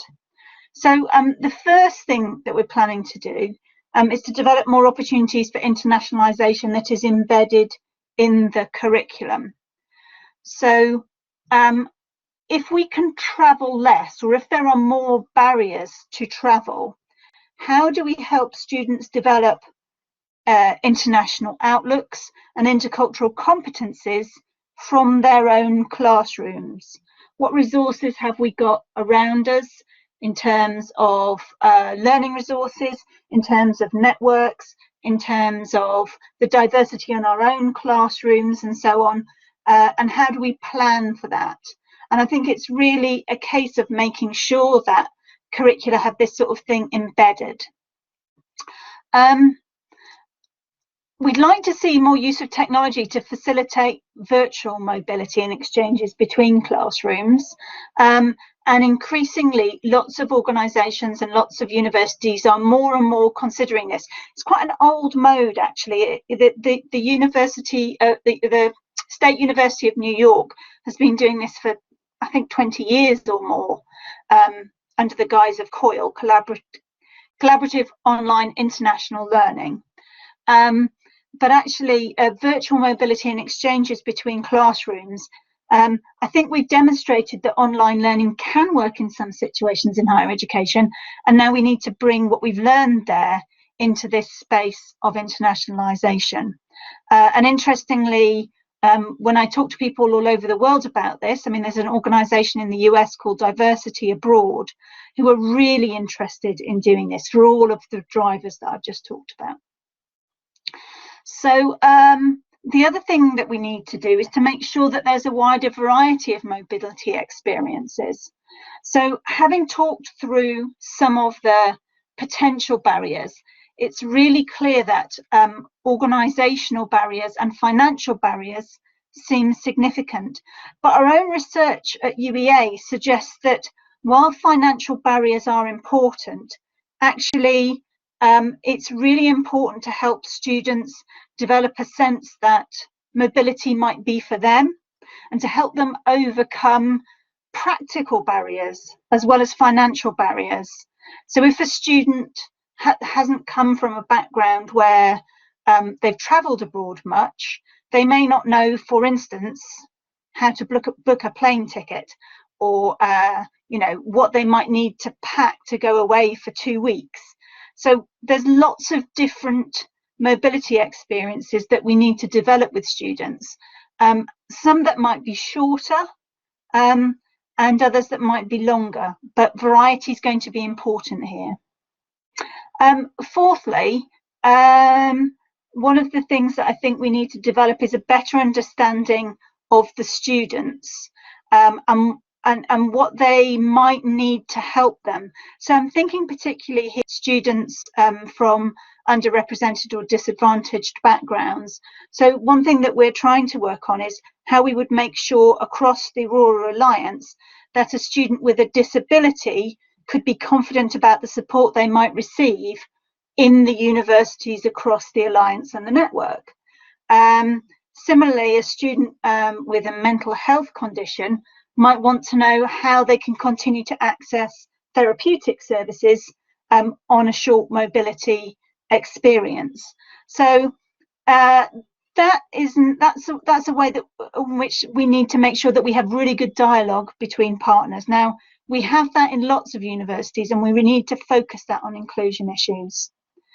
I can't talk about all of this without talking about financial support, and I don't underestimate the power of financial support. But if I've learned one thing in my 4 years as academic director of inclusive education with a budget, it's that money can't fix everything. And if fixing participation in study abroad was as easy as levelling up economically, financially, we'd have fixed the gap by now. And we haven't fixed the gap by now. So we know that the issues are more than money, but money's in there. Okay, on to the last two. One thing that's really important to us within the Alliance is student advocacy and student-to-student support, and developing communities around student mobility that take students from applying through the beginning of their courses and deciding on them through maybe short mobility experiences or virtual mobility, and into maybe longer mobility experiences once confidence is built. We want to help them do that as staff, as academics, and as professional services, but it's really important to enable students. And we do have a project at UEA which is specifically enabling students to act as advocates and support for students who are going on mobility experiences. And all of that, really, just to sum up the last bullet point there, is that we just need to plan better for internationalisation. At a time when travel is more challenging, there's never been a more important time to plan internationalisation as part of as a hardwired part of curricula. And I think that's really important. So I'm happy to take any questions that we might have at that point. I'll take a pause. Okay, thanks, Helena. So I think Emily would like to come in with a question. Emily. Yes, thank you. Thank you, Helena, for such a great presentation.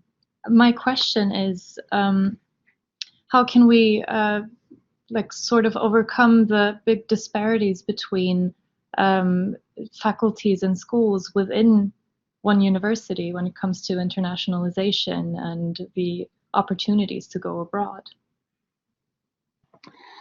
I think that's a really interesting question, and we do see significant disparities. So, for instance, we know that, I mean, you know, some of it seems likely. So we know that language students are the most likely to go abroad. Well, that kind of seems obvious. But one of the things that surprised me, and this is about my own school here, is that nationally, education students are some of the least likely to travel abroad. So the people in our universities who are training to teach the next generation are the least likely to encounter an international experience. And that seems wrong to me. And I think what we have there is a sort of deep-seated, deep-rooted understanding of what constitutes a curriculum in a university. It's about what's known as the canon of knowledge, if you like, that if you're going to graduate in a particular subject, then you have to learn this sort of canon of knowledge. And I think as we plan out of the pandemic and plan for this sort of thing, we need to say, okay, so that those things do need to happen in classrooms, but actually we need to create time for students to do these extra things, because, you know, as I hope that I've begun to demonstrate some of the things I've shared, it really matters. So that's a really sort of long-term thing in terms of addressing the fundamentals of the way that curriculums are planned and overcoming previous assumptions about where internationalization mattered. But the other thing that I think we really need to do is to better support, better educate, better inform students about this. So students are also asking for these opportunities. So, you know, it will be wonderful to be in a position where all Aurora students had the opportunity, for instance, to do a summer school, and that it was a normal thing to do. Now, it will take us a while to get there, but I think those are the two sort of levers that I would pull most. It's about addressing traditional understandings of what makes a good curriculum in a particular subject, but it's also about helping students understand why this is a good thing to do, so we generate that demand. I hope that makes sense as an answer.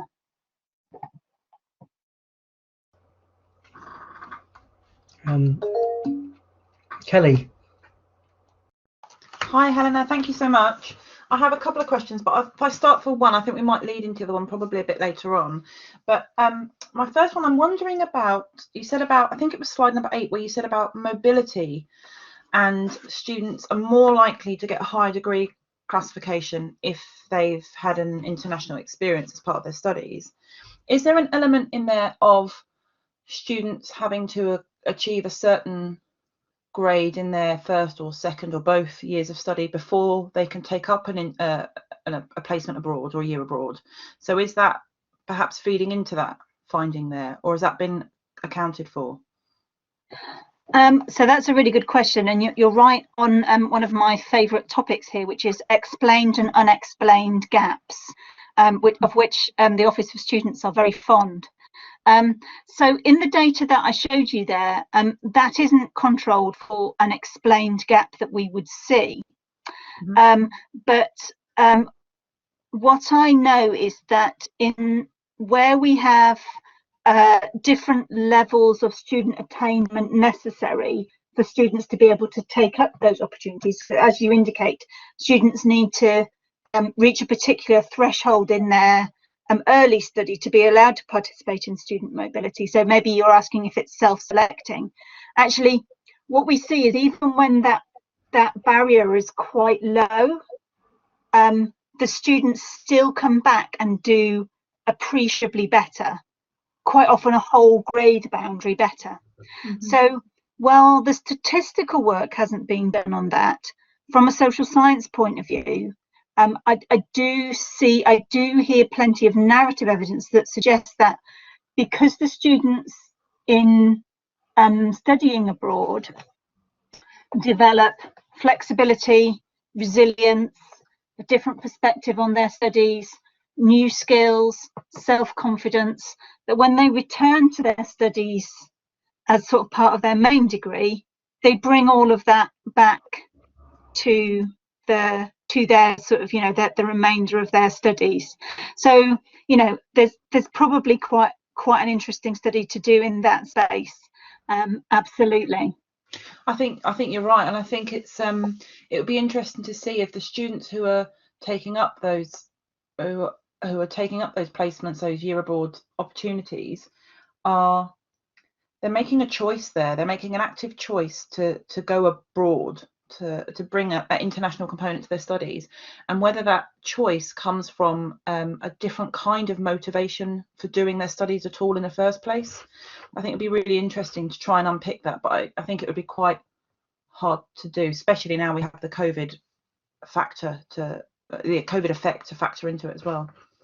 Yeah, I mean, I think to understand that, we're going to need to understand that in the context of diversifying mobility abroad. So one of my main future questions in this space, and this is a really live debate in the group that I'm working with for Aurora, is how long is long enough? So if we've got data which suggests that students build up all of those skills that I've suggested, and they're less likely to be unemployed and they're more likely to do better in their degrees, do you only get that if you go for a semester? Or would 3 weeks be enough? Or would 2 weeks be enough if there was some virtual mobility as well? We haven't really understood that developing piece yet, and I think that that's going to be something that we need to hardwire into what we do going forward in this space, is to really make sure that we understand what are the features of a successful experience.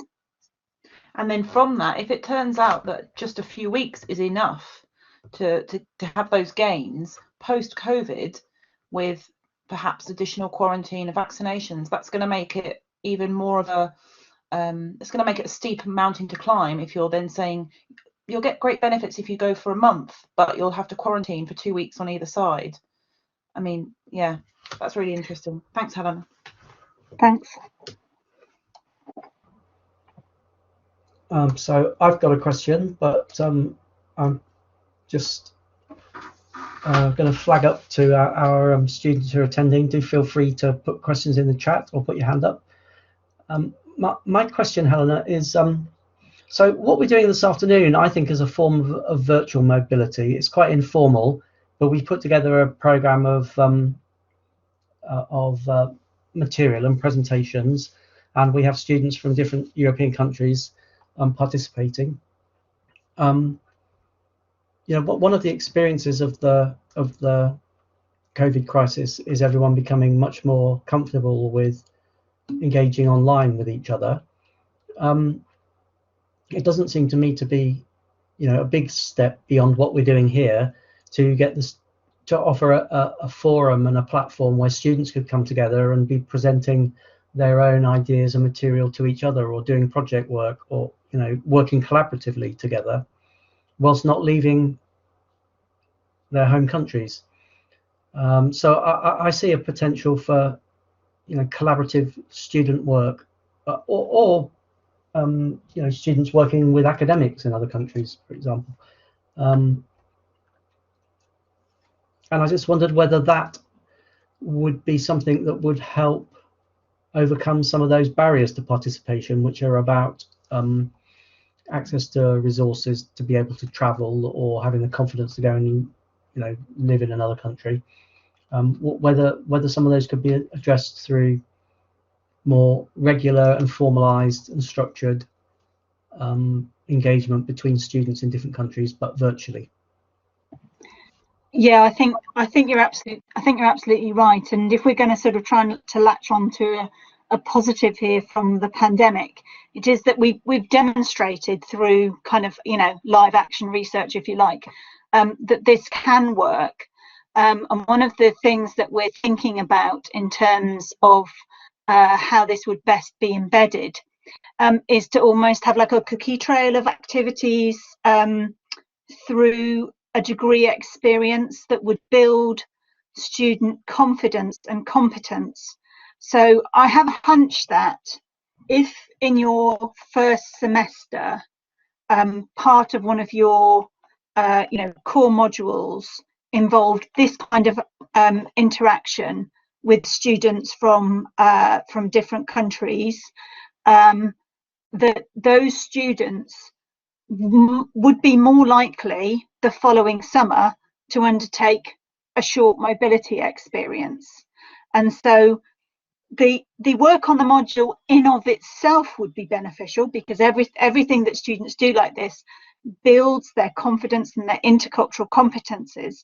But I also think that in lots of ways this sort of mode of sort of international collaboration will lay the foundation stones for students to build their confidence and believe that this sort of activity is for them.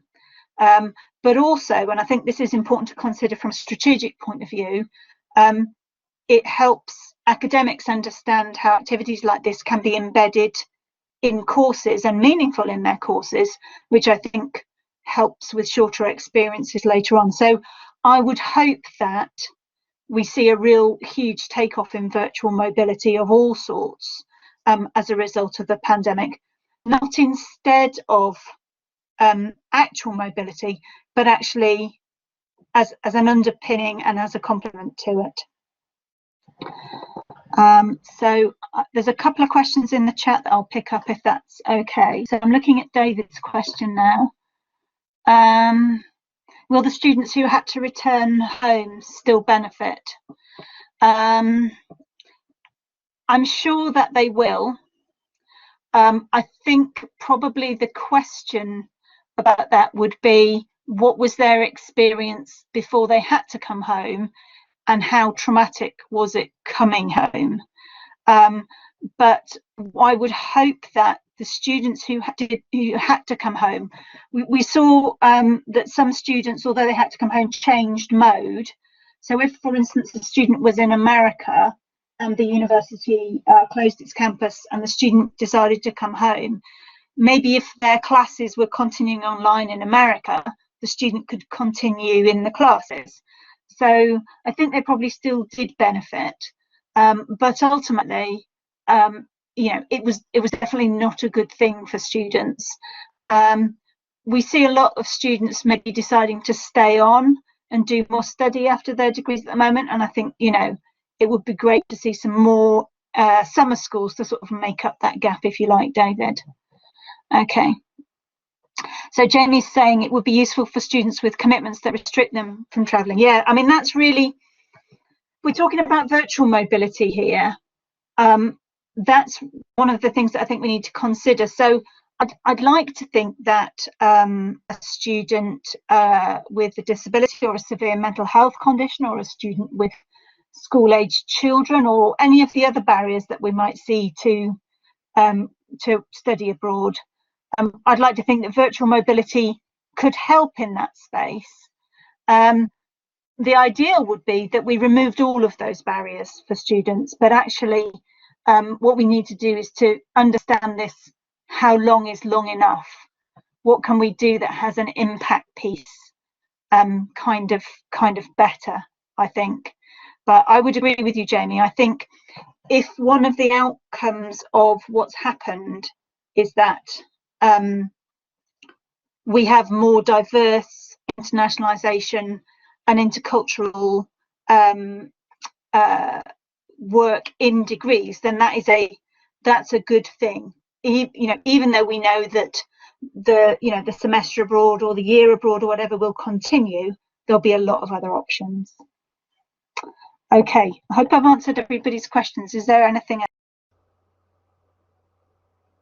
There's another comment from David there. Yeah, I know that some students did do this. Some students, I mean, basically ended up operating on American time, and I do quite a lot of work with Americans, and I sometimes spend a kind of week operating on American time, which, as you're absolutely right, it's not ideal, but none of this has been ideal. In terms of virtual mobility and sort of going forward and operating in different time zones, I'm kind of quite interested in us trying to tackle that, because in a business context, so I'm thinking about, so my brother works for British Airways, and he spends entire weeks in different countries' time zones from his kitchen table. And that's just normal business practice for him. And he's developed a way to cope with that and to organise it. And actually, I'm thinking, if students had those sort of opportunities where you're dealing not just with the intercultural competences and the language issues and all of those things, but the practicalities of working with people across the world in different time zones and with different etiquette and so on, that actually what you're doing there is you're building valuable employability skills.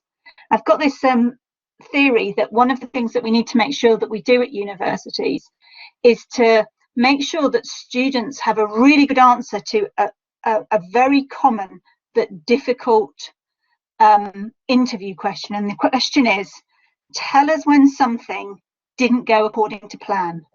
Or sometimes it's, tell us when you did something that took you out of your comfort zone.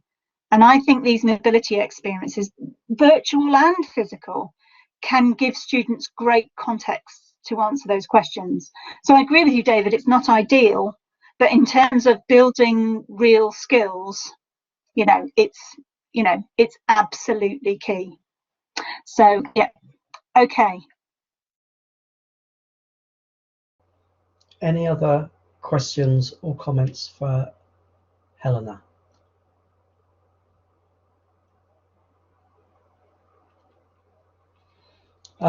Let's just open up the discussion. So Yoon can't be with us for the last part, but I think that our two colleagues, Anna Barra and I've forgotten how to pronounce, Ingebjörg from Iceland are with us. So if we have any questions across the topics, feel free to make any comments or ask any further questions.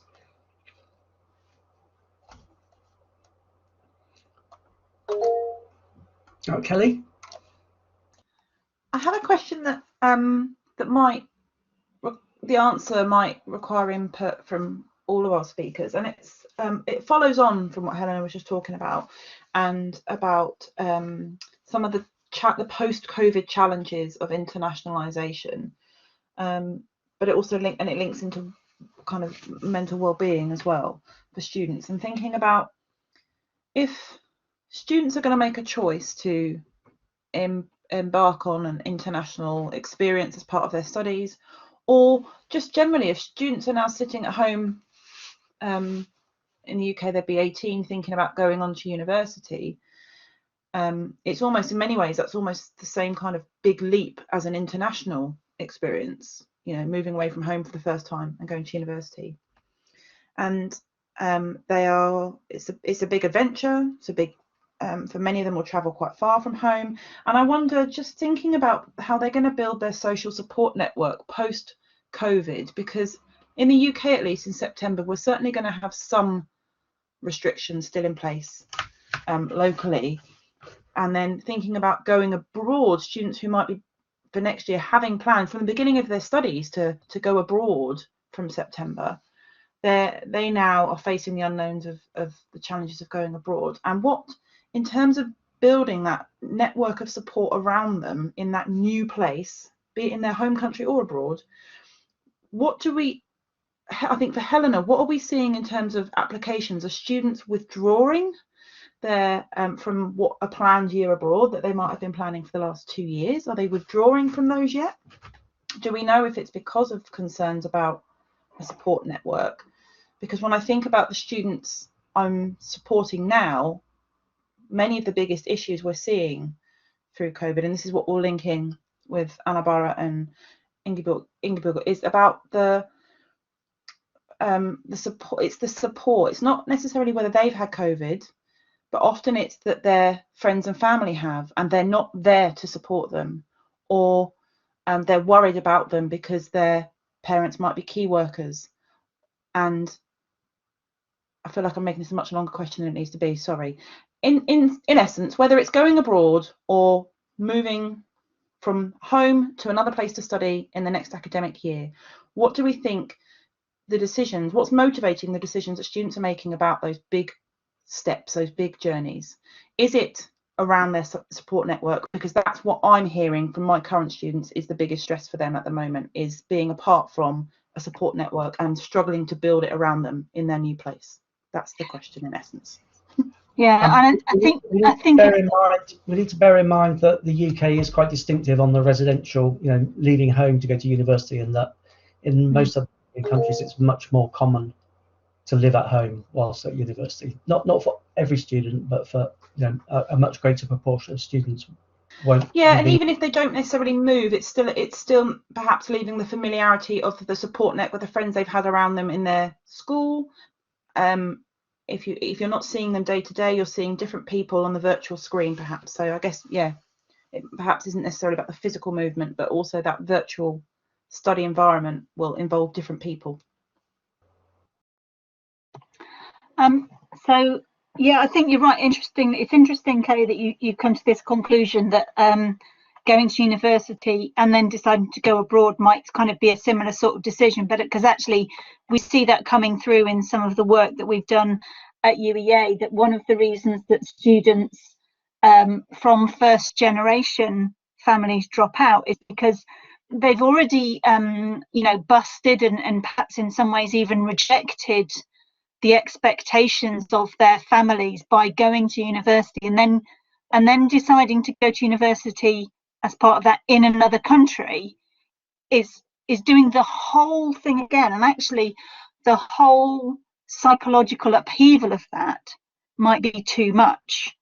And that's often masked behind the idea, well, maybe I can't afford it. But actually, when we get into dialogue, then we quite often find exactly what you've just discussed. So I think you're absolutely right there. I mean, I think you're also right to wonder about this support network thing, because I've been talking to friends in admissions recently, and that's exactly what students are concerned about. Even the students that we know are planning to live at home, actually making new friends and new networks around their new opportunities is a really big consideration. And I think the thing we've got to take forward into the next academic year, I mean, it's a couple of things really.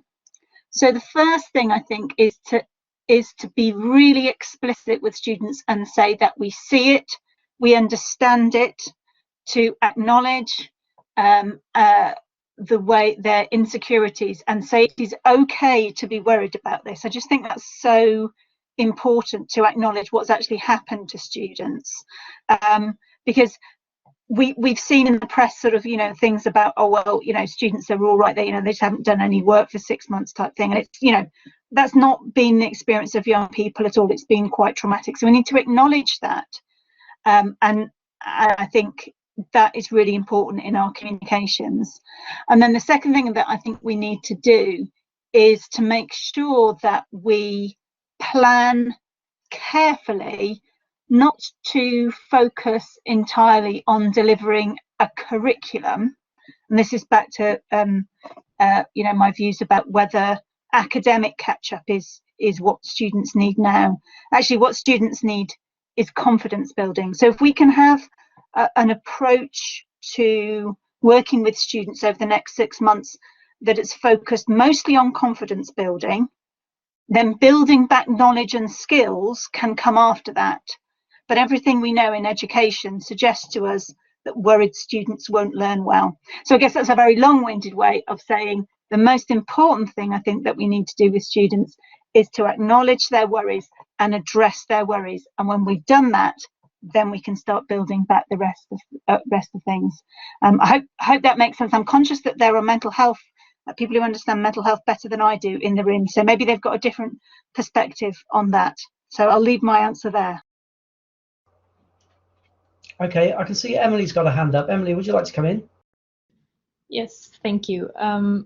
What I just wanted to add to this point is that we've actually seen among students in Iceland, this is not at all representative of the whole student body, but that some students who usually live at home with their families, which is the norm in Iceland, is that they moved away from home because they were so afraid to endanger their families or maybe their parents who are in at-risk groups during COVID, because they still wanted to keep studying and some courses were still held in person or whatever.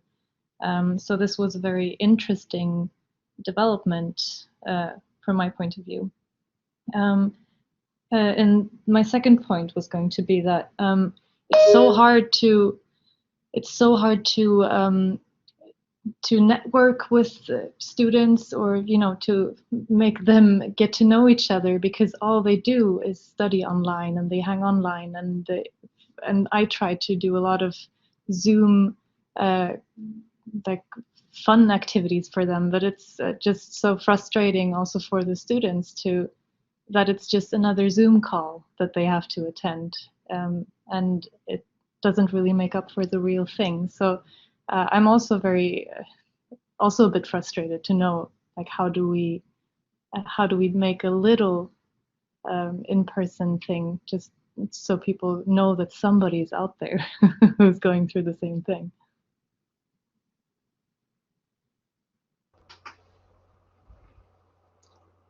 That's good. Would you like to come back, Helena?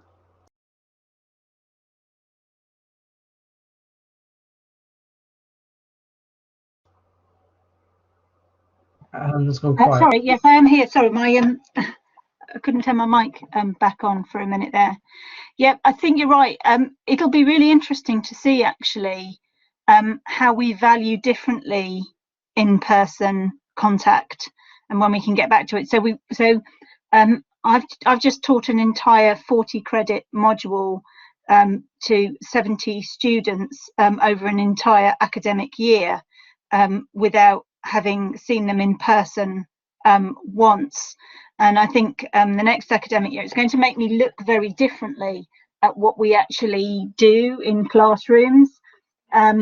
So I think one thing that I've certainly learned is that value of those interpersonal relationships. And the thing that I've missed most of all over the last year is the 10 minutes before a teaching session and the 10 minutes after a teaching session, when you have those informal conversations which are so difficult to replicate. And I think the other thing that I would pick up on what's just been said really is the monotony of electronic interaction. So that's something else I think that we will need to think about as we plan forward. Okay, so that's my response to that. I know Kelly's got a hand up again. Thanks, Helena. Yeah, I was just going to say, I'll try not to waffle on like I did in the last question. Sorry, I was quite excited to ask it. I had a session earlier this week that I offered to my students who are going to progress from a foundation year course in science to first year, what we would call the first year, in September.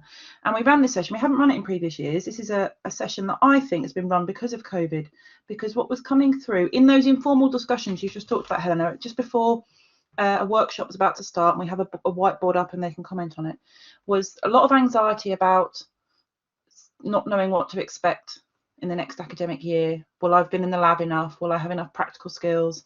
I think students who are coming on direct entry are going to be better prepared than I am. So we ran a session where they got to meet their module organisers for the next academic year, to find out a bit more about the modules and what it would be expected. Are they expected to know very much? What are they expected to know? How they're going to be assessed? And I had a discussion after that with a few students, 3 students of different backgrounds with different interests within biology. And what we were talking about is how students in this virtual world have come, we've invited them into our homes, in some cases our offices. They know us very well. They know, they've met my children on screen when we were in lockdown. They've met my children on screen. They meet pets. There's cats walk across, I haven't got cats, but other colleagues, cats walk across the screen. They know us really well, but we don't know them. And this was really obvious to me. We had some catch-up lab sessions last week, and there are these students who, in a virtual world, I know, I mean, Jamie, who, I hope you don't mind me saying this, Jamie, but Jamie on here is one of my students, and I know her virtual discussions and conversations well.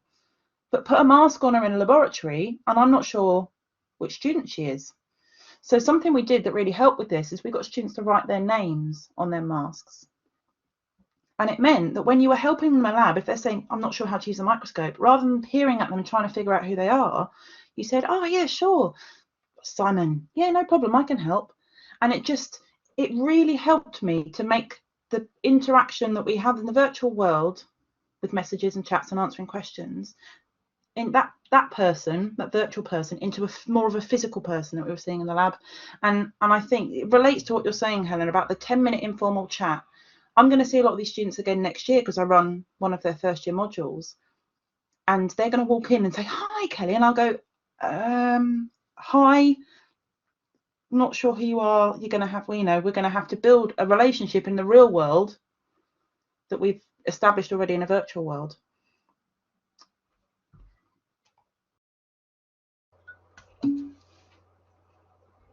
I can see Emily commented about the emphasis on smaller virtual groups might combat the anonymity for students, and David likes the idea of masks with names on. Any other comments or questions?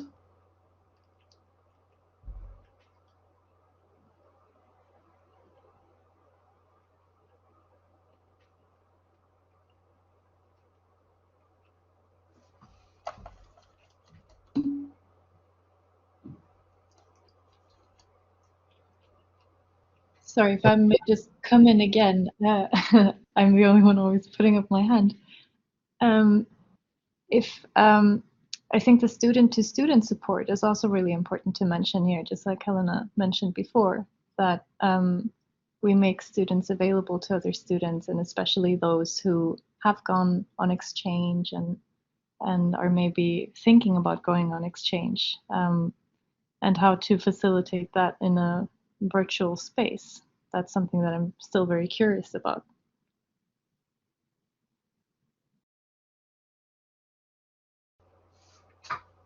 Yes, that's a good point, Emily.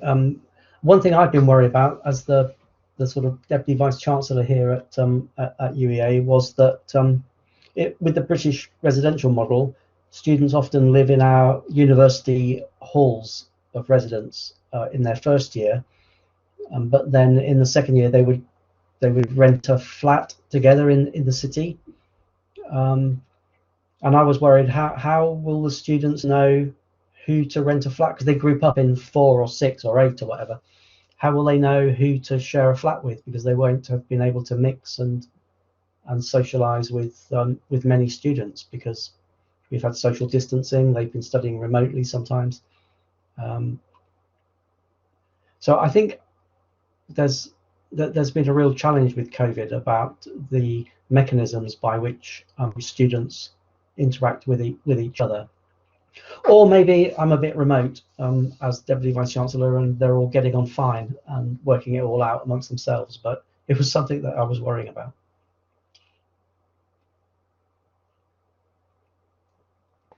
I agree, Neil. I think I've been worrying about that as well, and I do still teach students, because I think we do see evidence of that lack of a sort of a network, and while there are some bits of human interaction that can be well mediated, and I think we've all developed our skills in this space over the last year.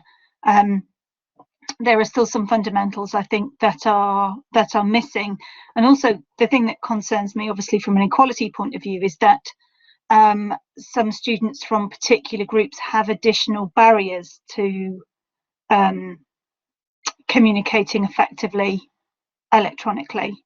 So I think we're right to worry about that, and I think that's something that we need to make sure that we tell students that we understand. I believe that action is underway on that, because I know that we've been worrying about that in my little team, but I think it's a perfectly legitimate concern, and I think it's an equality concern as well.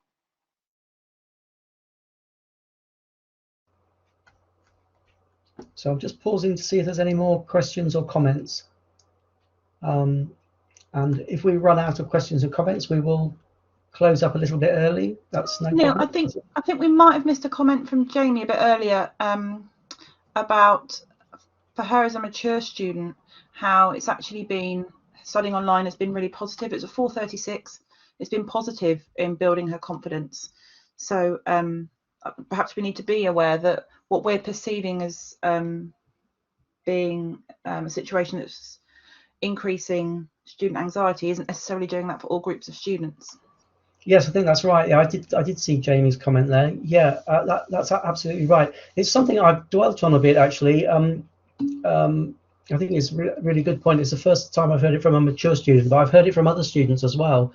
Ones that have said that they feel able to engage in discussion in class online more confidently, because it's much easier to just type something in chat, or it's much more comfortable to type something in chat and ask a question and get involved in a discussion than it is to put your hand up in a lecture theatre with sort of hundreds of other students. I think that's really important that we understand that and capture it, and as we move out of COVID, that we try and retain some of the benefits from the COVID, the in pandemic ways of working. Try and keep the good stuff, which has been beneficial compared to the old normal model.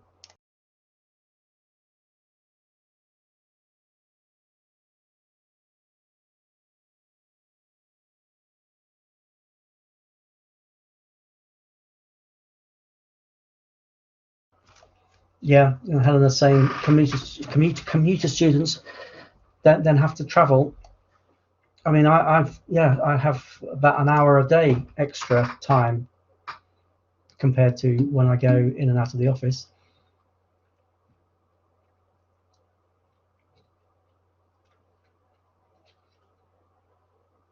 And some more comments from Iceland. Oh, when students had an option of either in person or online, more voted to study online. That's interesting, isn't it?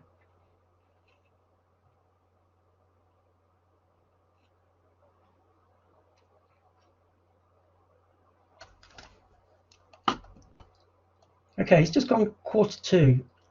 Any other questions or comments before I wrap up? I don't want to close it down if people have got more things they'd like to cover.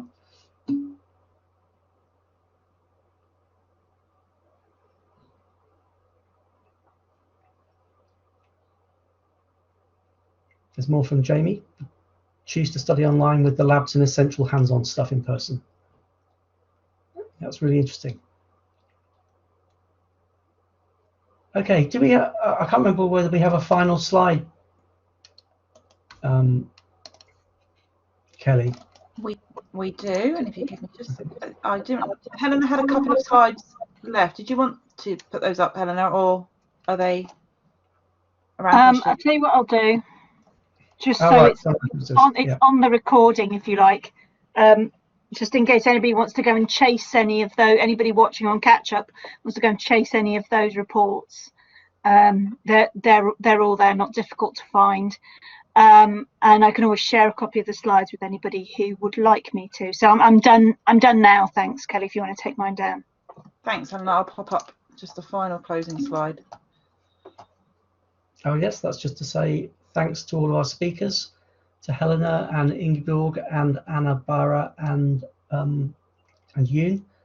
And for those of you who joined us this afternoon, and thanks for all your comments and questions. That's really good, and this will be available for other students, so it's a resource for anyone doing projects and thinking about the impact of COVID, particularly on higher education, but also more generally. And as we sort of work to build up the opportunities for people across the Aurora network to come together and exchange ideas and learn together, because that's what Aurora is all about. And this is a little experimental innovation to find ways to bring students together. So I hope you found it useful. Thanks very much for participating, and we may well see you again sometime. Thanks